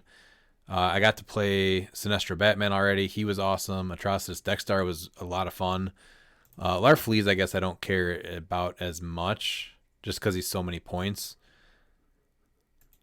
I feel like I thought you'd like him because he can be like a troop piece, and now you like troop pieces because you can generate all the little construct dudes. So I thought you It's just might so like. tough with him as a troop piece because like it's depending on your opponent playing a decent amount of figures. Yeah, no, I get that. I was just thinking with how many figures are usually on a like opposing team. I feel like it's between 6 and 8 right now. It feels like. Yeah, Yeah, roughly, yeah. but I feel like Yeah, if I'm going through every single chase, the only one that I probably would not maybe ever play is Larfleeze because even that Superman team up card is really cool. I like him at 90 points. The planets are obviously amazing, right? They're going to be on some stuff. So yeah, I think it's really just Larfleeze. Otherwise, everything else, like I'm excited to play. I don't like even going down the super rares. I played Mongol yesterday on our release day event. Tons of fun with him. I don't like Flash and his stupid hat, but there's a reason for him. There's really every It's a helmet. piece is not bad. What did I say? Hat? Hat. That's Yeah. a stupid I hat. think I think the only one that's a bit of a letdown Right, is his Cyborg hat is Superman, amazing. honestly. That's what I was gonna say. He's Yeah, but it's only because of his sidestep, really, right? Give him running yeah. shot. Otherwise, yeah, he's fine. That's his like only minor letdown. Like he's not even bad. Even Our No, Man, that even Our Man is surprisingly good. You're like, wait, Oh, wait. he's awesome. Oh, you're Yeah. actually pretty good. Yeah, he's Our Man's amazing. getting played on scientists and past. I mean, he may Yeah. make Avenger builds because of past. He could, yeah. So 60. realistically, looking at chases and super rares, they're all to some degree playable, right? You can build something with them. They all have uses. Oh yeah. And then going down to even the rares, they all have like niche things that they do, and it still makes them interesting. They're not vanilla characters. Besides, Yeah, I mean, some of the Hales and Kyles are, I guess, right? Yeah, well, I would say the only non like that one that's bad is the Lobo non-prime. Like I would not play him in modern. He's just too many points. Yeah. But it's still like Dan, like you said though, you're still excited to play him, right? He's overcosted for sure, but he's still like totally. a fun character that he does a bunch of cool stuff, pretty unique. Like it's a different take. So Oh, in like pulp, I will try this because that I'm like, okay, 125 points, I can get behind that. Yeah, I'm more like I was trying to look through I guess like the modern lens if that's what he was getting at, but yeah, in general, yeah, all the rares I think are actually good. Like even the Alan Scott you played yesterday, I was like, oh, he's better than I think he is. Like it's just one of those where I hadn't seen him played yet, and then seeing him on the board, I'm like, oh, that's pretty good. oh yeah, so I guess 25 points for a sidestep flight. It's only a 9 pulse wave, but pulse wave with a perplex. He was a great mobile and perplex. And he sees through hindering not for nothing, so Yeah, there's tons of pieces like this. What was that, Pete? the way I look at this set is we've played now our pre-release and our release, so sealed the whole time, right? And the one sealed, I didn't get above a rare. I did get a rare prime. I know he's great. He's amazing. I haven't had a not fun game with this set. Even when my team did not match up well against the other team because of stuff they had like Battle Fury, when I'm like depending on rollouts and that. But I'm looking forward to playing Team Worlds with this set. I'm looking forward to Battle Royals with this set. Like this is an amazing set. Yeah, every matchup I pretty much had was back and forth. Like you were pretty confident you were going to be able to take it, and then your opponent was able to come right back at you. And like we had some battles in the games that I've played so far. like honestly, the last like 3 DC sets, at least for me, have all been bangers as far as like especially with them being the world set every year.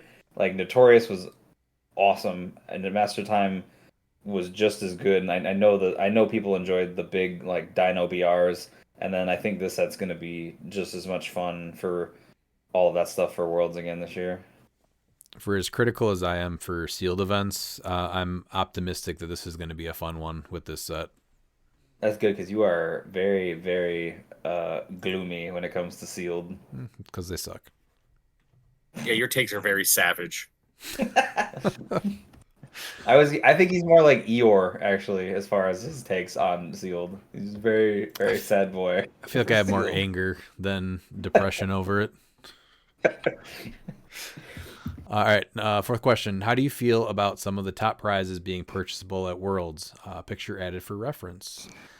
I can pull that up. I'm not a fan, though. I think the pricing is really good this year. There's a ton of new stuff, but making things immediately purchasable just kind of takes away of what's special by traveling and winning them in the event. So I'm fine with them eventually becoming purchasable, maybe like 6 months later.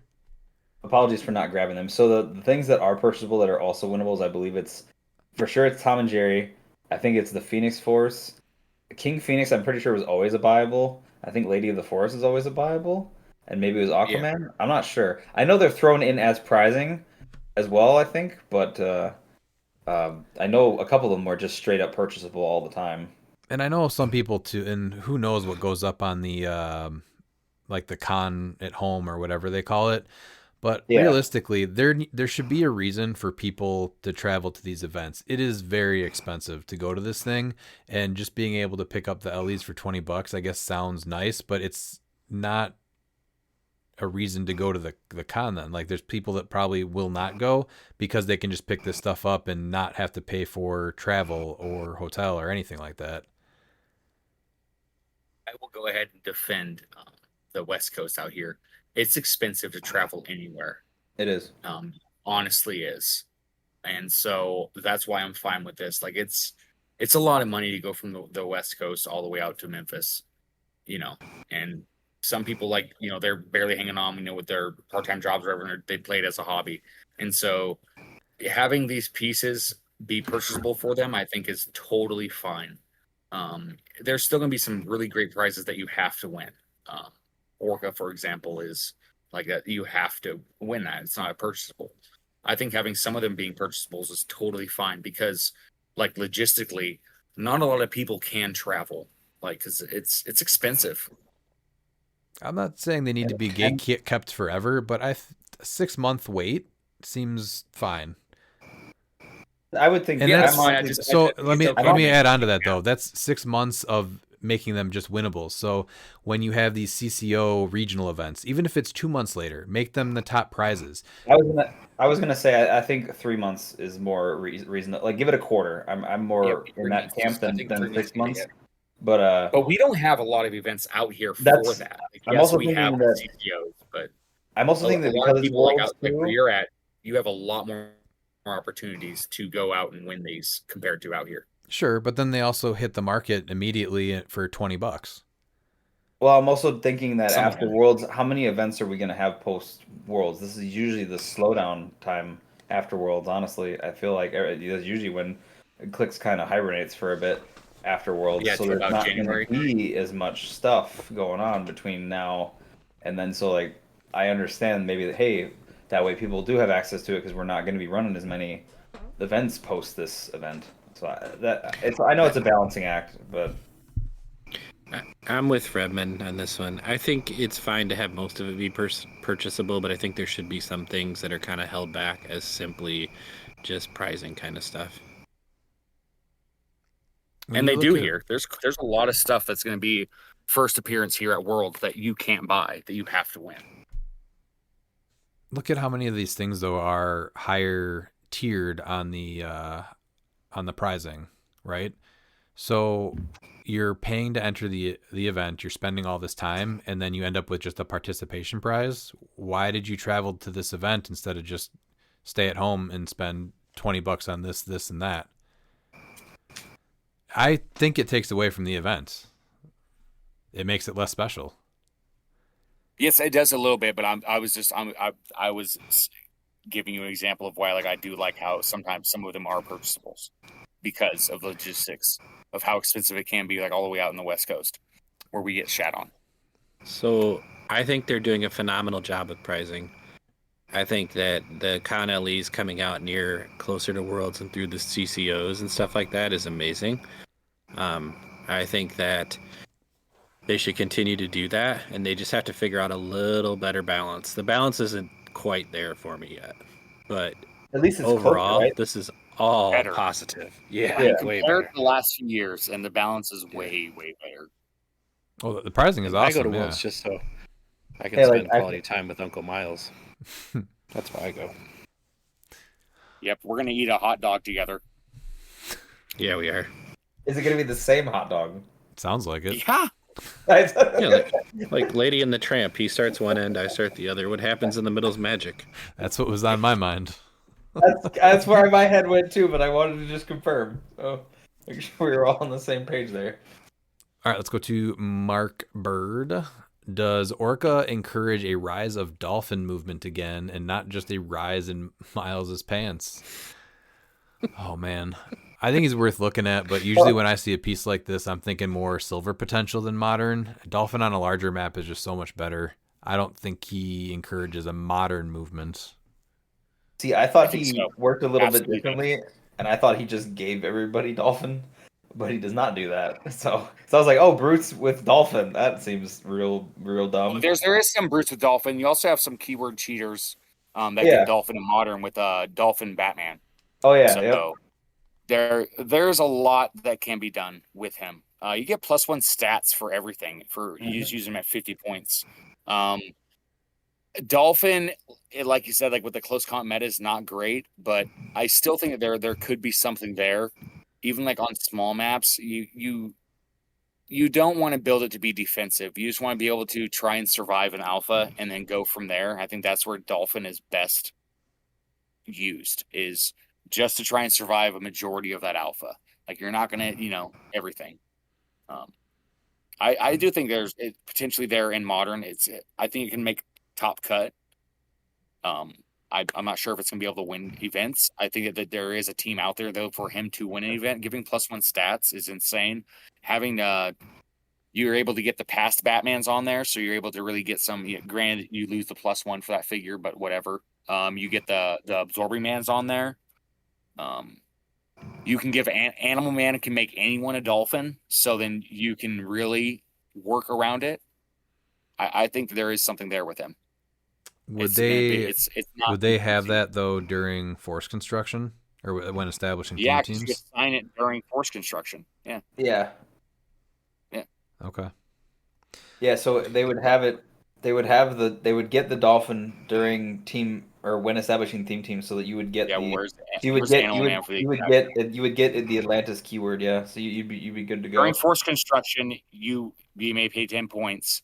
If the chosen character, is named Animal Man, pays 0 points. It says that character can't be equipped. And it says this game, Animal Man's avatar has that. And it's when establishing theme teams is when Orcas kicks in.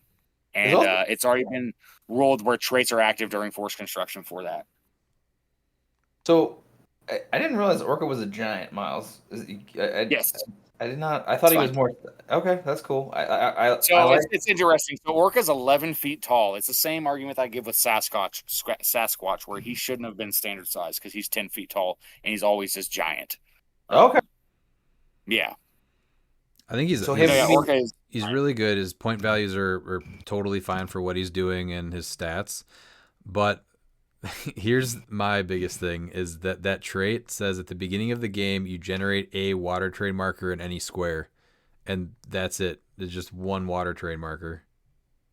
Yeah, that's it. Should have been at the beginning of your turn. Yeah, so what Yeah, adjacent to another square of water terrain. So it's actually like encroaching on the area you're trying to attack or something. Like that would have been way better. But just a full trait that starts with start with one anywhere, it seems really dumb. Yeah, but I mean, yeah, so at 50 points, like if you're able to get that 6 figures with Dolphin, I mean, he's going to be a 9, 12, 24 for 50 points. I like his stats. I like his point lines. I like what he does. I just don't know if he's breaking anything into the meta. No, he's not going to break anything. I think that he's going to be one of those teams, just like how Alec did with the passive Avengers using the dinosaurs. I think that there's a team out there that it can surprise people. Yeah. It's not going to be top tier, but you know what? If played in the right hands and with the right build, like you're able to do so much with it. I think this is where Mermaid Batman really shines. Also, because like Mermaid Batman, like once he gets KO'd, you just bring in the new Batman, and you're like, you know what, we're gonna bring a 275 point Green Torch for a turn, and that can be devastating late game. Mm-hmm. And so him and what's his name? A-Bomb with Animal Man and this guy. Oh, Well, A-Bomb doesn't A-Bomb already have Dolphin? no. As a I'm thinking of the original Abomination. The Infinity Challenge, not Infinity Challenge, with the Clobbering Timer Explosion Abomination had Dolphin. Yeah, you give him Dolphin. I was gonna say him and A-Bomb with Dolphin, like that's like just such good hitters. I honestly think him on. I honestly think him on. Huh? Even giving Rhino Dolphin. No, I know. I'm just. It's. I honestly think even him on Brute and just buffing one person, as I still. No, you have to have exactly 6 figures, and they all have to have Dolphin to buff anything. So you lose that entire part. Oh yeah. Okay. Sorry. All right. Yeah, I missed. Okay, but yeah, I think he's good though. Like there's something there. It's just figuring it out. Honestly. Is there Miles, would you say that your pants are 50 points or 75 points after seeing that figure? I mean, I'd have to probably say like the 200.3 stop click Avengers. Ooh. Oh dang. Yeah. Is there any other way to give Dolphin? Is there any other way to give Dolphin besides Animal Man? Batman. Yeah, Mermaid Batman. Oh, okay. Merbat. Yeah, so his keywords are really good too. Yeah, they're Justice League and some other stuff. Yeah, where the heck is he at? Trying to. Oh yeah, he's the 2023 LE. Right here, yeah, 2023. Yeah. So he has martial artist, detective, Gotham City, Batman, and Atlantis. But like you can go to like martial artist has some really interesting figures that you can throw on there. I mean, you can get the Atom on there. Is it Prime Craven? You get Prime Craven. Yeah, Dolphin? you can get Prime Craven. So, that's yeah. There's a lot that you can do, and it's going to be an Atlantis theme because they're going to they're going to get Dolphin Atlantis because they're going to have Dolphin. Mm-hmm. Ulysses Bloodstone. Now he gets Dolphin, so he's going to have +1 to his stats. I like that. All right, let's go to his next question. I'm going to move us along here. Are there any figures from Heralds of Galactus Iconics that may see some play at Worlds? Your biggest contender, I think, is Morg, who interacts with the stop clicks. You're still going to see Kong a bunch, and then even the potential to get the Spirit of Vengeance Red Hulk to take an extra click isn't bad. I do like the Silver Surfer, though, and his ability to heal. See, I like Silver Surfer. I have a feeling that there's going to be someone that's from one of the local areas where people play the Gauntlet Spidey, and they see that Terex the Tamer, and they go, I'm going to go first, and I'm going to bring Terex 6 squares so they can't use TK. Yeah, I can see that. I can definitely see that. Like, they just have tunnel vision. Like, and just hate that figure so much that we're going to see a Terex the Tamer.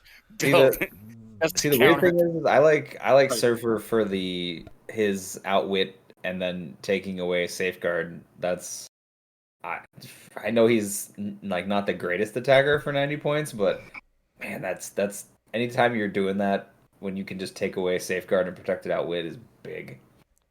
Yeah, he's probably at my second. Pete, do you have anyone that might? Is it Nova?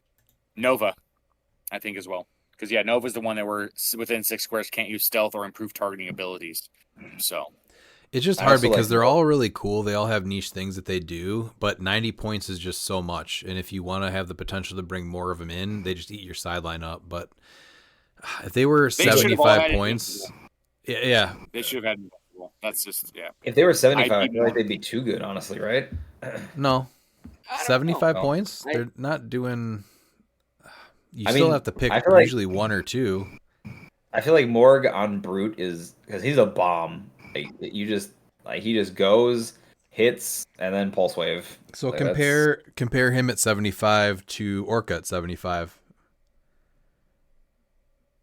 That seems totally... I like him at 75. Pretty even, I thought that's right? exactly what it would have been. Orca at 75 is giving an entire team potentially +1 combat values. He does start with Invincible. They have about the same amount of clicks at 8. And he's got another trait too that does the makes a close water. attack modify their attack +1 if they're adjacent to this character. So you have plenty of modifications with this, and the improved movement, dolphin symbol, Yeah. giant size. So he's also continuing to go. Yeah. I think that's pretty close to a 75 points Herald. Yeah, maybe they could have been. That's not. I don't. Yeah, 'cause honestly, you know what? I'm just gonna go with that because I want these box sets to be better. Like I wanted the Wakanda 400 to be better because like I wanted to play them in modern, but some of like their low lines aren't good enough. And Well, all you gotta do is look at some other iconics that are just completely undercosted or just do ridiculous things. These at 75 are. Yeah. No, I know. The Galactus card. Holy crap! Is that thing huge? I know, but I'm shooting for balance, Miles, not broken. No, I understand that. I think that them at 75 points would be totally fine. I'm not trying to break them. Make them 50 and they're busted. Yeah, no, I know you're not trying to break them. So, but because then you're able to play 4 of them on a team instead of 3 with 30 points left. You know.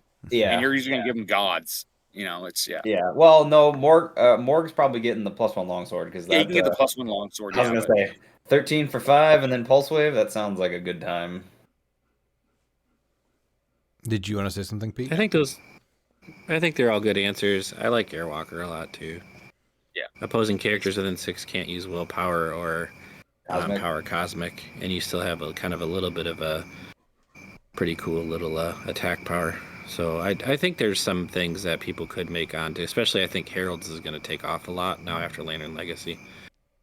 That is true. They get a lot of help from that set. And how cool did the team play when Ollie played them in our like monthly game 2 months ago? Oh, in that format, it was wild. I mean, honestly, like Literally I was like, popping wow, this is really cool stuff here. Yeah. And I love the Surfer too, and I agree with Nova, and I agree with Morg. So I think it's a very cool set. Yeah, I think the only one that's a little lackluster is Firelord, maybe, honestly. He's not even that bad. No, he's not at all. He's a great attacker. Mm-hmm. All right, post-Worlds rotation, what will hurt the most for Trick Arrows to be losing out of its options? I think, Big and Too Dangerous are pretty close for me. I'm going to miss... Where is it? Sorry, I just got to pull this up. So, Trick Arrows. For how stupid they are, what hurts them the most that's leaving? Where do they put them? Are they in the front here? They are. Okay. So I'm going to also miss the electrical, the USB, and the Sonic. Because, well, it won't really matter because Chthon's also rotating, but Sonic was big for anybody that got Chthon that didn't have Battle Fury. Because you just start giving tokens and they just take damage without actually attacking them. Oh, and the acid. The acid was big too for just anybody with heavy reducers. That was also big. Honestly, there's a lot of good arrows out of next phase. Well, yeah, I mean they're all good for the most part. They all could be useful, but what actually will hurt them the most? What is the number one arrow that leaving that makes them not as broken as they used to be? USB for me. USB is the big one. Too Dangerous is just insane. Too Dangerous is nuts. Too Dangerous isn't as bad anymore without Rivalry. When you could just auto hit into it, that was stupid. Now it's like, it's still very strong, but I think USB is better with where we are right now. That's a brave take. I am A-okay with it. I'm not going to miss those at all. No. I will be sad that they are leaving. I will not be. Who on the team has the best Macho Man impersonation? Does anybody want to give that one a try? Yeah, go ahead. Miles.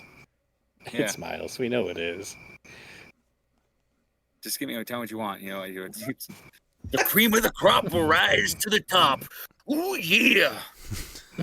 Ramifications, what a big word for a suit guy. You know, I'll be all over you like melted butter. There you go, Mark. Yeah, there you go. Joe Ruffing asks, if I successfully mind control an opposing collector, is that still good enough for a sticker? Yeah. Yeah. If you KO something, I mean that you played collector for an action. So yeah, that's a sticker. Miles, so does that also work if I hypnotic arrow him? Does that also work? Yeah, you played collector for an action. Let's go. Yeah. All right, going to our last question. This is John Michael DiGiulio. Can you discuss what your goals are when you're deciding what 3 maps you want to play? He means Silver on this. Is it the same concept as Modern, or is it a different thought process? Do you feel like packing at least one 16x16 map is important? And if you do pack a 16x16 map, what kind of layout are you looking for? Cheers, gentlemen, and see you soon. When I'm building for Silver, I usually put one 16x16 map on just in case, and then always 2 big maps. One with a lot of blocking and then one with a lot of elevation. That'll kind of change depending on my team. Sometimes it'll I guess it's how much blocking, because I do not like the wide open maps. I think the threat of a small map can kind of throw your opponent off also. So I do suggest always having one. And defensive shells are just so much stronger in Silver. So I've gone up against plenty of people and they don't have full map reach. They're totally fine sitting in a little area. So being able to get to them and not have to travel across a big map if that's their team, I think is a good option to have. But I would always go with 2 big and 1 small. But I just hate the big wide open maps, so I try to do something to change up some strategy and make people think. You know, you can run an outdoor map that's not just a wide open map. There's plenty of outdoor maps that are not just like Glen Grove Cemetery, right? Like, yeah, but you can still just fly over everything. not everybody has flight. But a lot of people in competitive have flight, or they're giants. Yeah, the newer ones that are giants don't have that kind of speed, so they're not getting the full like 3x2 map. Miles, what do you think? So yeah, I talked to him a little about this because I told him that you need to have bunker, and the reason why I picked bunker is when I'm picking maps, that means I'm not going first, and so I always throw bunker on there because a lot of people like they see bunker, they pick map. Like it's craziest thing that, but there is that. And then I try to think of like if I'm picking map, like what kind of matchups I'm going to go against, and so I'm going to really go with those maps. I do really like going, like I love Bloodstone Maze, but in Silver they have a big map that's Hedge Maze. It's a bigger Bloodstone Maze. Yep. And so I'll bring that, and then I usually try to bring maps that people aren't familiar with when practicing. I told him because I sent him my Flashpoint Flood he bought for me. I think that's a really great option because when you put people on maps they're not familiar with, some people can second guess. Not everybody, but a decent amount of players will second guess trying to figure out and navigate the maps because the maps are visually new to them. And my go-to big map, I believe it is. I think it's banned now, right? Is the Lodge? That's on the banned list. Yeah. So that used to be my go-to map because that is the most blinding map you could ever do. But I try to go for those maps. I want to go for a map that can really throw people off because they're not used to playing on it or they haven't seen it. But I usually bring Hedge Maze because I love Bloodstone Maze, but it gives me that bigger option. And then Bunker, just because a lot of people they still can't navigate Bunker. Which is it's all about me surviving that turn. I was gonna say, I feel like it's really wild considering like how long Bunker's been available now. It's that people still aren't used to it. And I will say, you see it's still modern. It's still the best map. It's insane. The Lodge will be one of our next maps for the monthly too. For the named keyword. Do you need another one? I got one. I can bring if you're gonna need like more. I need it. I need it in 2 weeks. Yeah. Okay. Okay, 2 weeks. I think I got your address. I got Pete's address and Dan's address. I can just ship it out to you. We'll see. I got to see how many I have. I don't know. I might just have 1 Lodge and 1 Regal, and I think Pete has 1 Lodge and 1 Regal. So I have to see if anyone else has it. But I will let you know soon. Okay. Yeah, but Hedge Maze though is I love Hedge Maze. That it's insane. It's worse than Bloodstone Maze. It's just it's all over the place. It's much more difficult than Bloodstone because it's a 3x2. Yeah. You're gonna want to shoot me pictures of those so I can start looking. All right. As far as maps, I love in Silver, and I'm glad location bonuses are staying. So depending on what I'm playing, those are the first things I kind of look at. Is if there's a keyword or something that will benefit, something like Super Senses Heavy, those things will go on the build. But I think you always have to have a small map. For my small map choices, I do actually take Brock's Bunker a lot. And I generally pack at least one map, either small or large, that is just ridiculously wide open in case I play Redmond and it just pisses him off mostly. So that's at least one map on my build. Thanks, Pete. I would like just actually a white map with one piece of blocking in the center. Just one single square of blocking. Yeah. You would lose that map as soon as you brought it to Coliseum. Well, that's a nice thing with the print and play now. I can just keep printing them. Dan, do you have a strategy? So I think out of all of us, I think I run the most stealth heavy teams. So I like a map with a lot of hindering. So honestly, for a small map, it's probably Sailor's Dream. Just with how much, like, I mean, the whole map is basically hindering besides the water. So, but I mean, Bunker's very good. Obviously, I really like Hedge Maze now that I have one. It's a very solid map choice. I also run, I think I usually have at least one character that can blow through walls, so that's not as disruptive for me. Another one that I really like that I don't think is used a lot is the Trenches map, I think. So I just like the multiple changes in elevation, so it's harder to like pin down like a good line of sight to get shot at. So I think that's another one that I usually use. So I actually really like outdoor maps more, but I like them with lots of changes in terrain. So elevation, a little bit of blocking, a lot of hindering. So all right. Well, that's going to wrap up the questions. Miles, is there anything you wanted to end with? I look forward to talking with Aaron. Yeah, and obviously World's coming up. I'm going hard,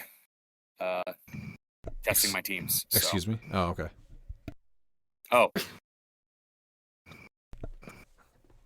All right, Dan, do you have any final words? Well, considering I'm on the other end of the table this time, that should be interesting.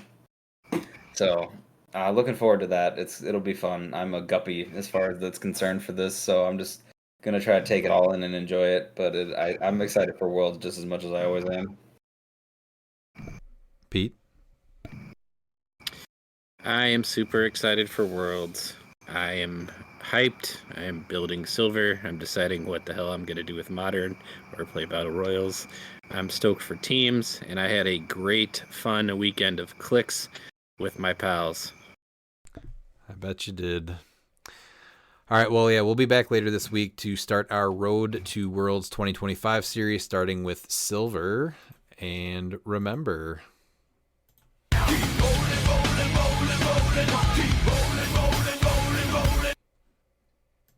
And if you're not down with that, we got 2 words for ya! Click it!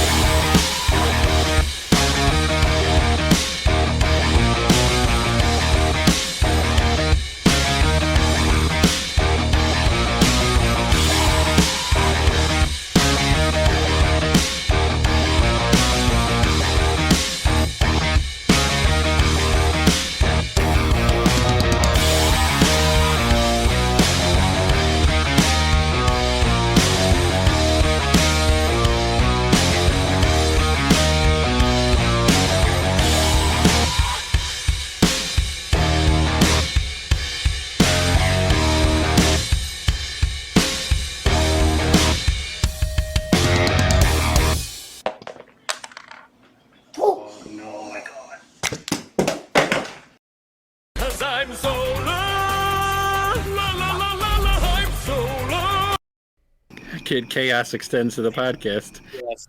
Yes. You can't stop him. You can only hope to contain him.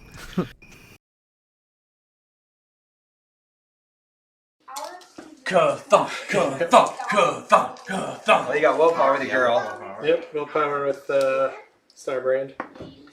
Nope. You can still do the Doesn't power matter. action. Still do Yep. it. Power action. Give Cathan the thing. We're gonna choose range combat expert. Oh my god. 7 damage. And he's a 14? 5, 6. Jeez. You gonna shoot Supergirl? He wants you to be on first. No one's picking my keywords. I feel the same way. I'm like, yeah. Oh my god. That's the level of petty that I need to see. He aspires to that level of petty. I feel like he learned this level of God, he's Yeah, I feel like that's definitely a I win. thought I got got 7 damage coming my way. 10 range, 3 targets. So who are you targeting? Hot diggity dog. 9 range, 3 targets. No, 10. You're plus. Oh no, sorry. Right, Plus 1 yeah. range. Yeah. No that's Cathan right. anymore, Yep. because he is So Cathan. yeah, so 9 range. 9 range. 3 targets, baby. 14 attacks. So we're gonna target Supergirl. 7 damage. We're gonna target Collector. And yeah, for funsies, we're gonna Target the Phoenix. we'll target the Phoenix. Sure. Alright, shape change. Can you live? Oh! Right. Oh, toast. Yep. But you're a Sounds 19, like I it. guess. Do you have a prob or anything you could screw? No, he I doesn't. don't. Okay. So I got 12 base, 13 because of the Star Brand, 14 because of range combat expert. I am a 20. Yeah, he sees through hidden range. Yeah. So. Oh, this is gonna be good. Crit hit. Crit hit. Oh. 9. That's still a lot. That's 23. I have to. I really wanted to crit this. I thought that'd have been funny. But... What's happening? I'm See you in a second. Oh, that's Oh man. Oh, you guys, I was waiting for it to happen. Now you do it again, and that's amazing. one more time. Let's go. I will prob it. Oh, there comes the big prop. Let's go. Yes. Supergirl lives and you probably.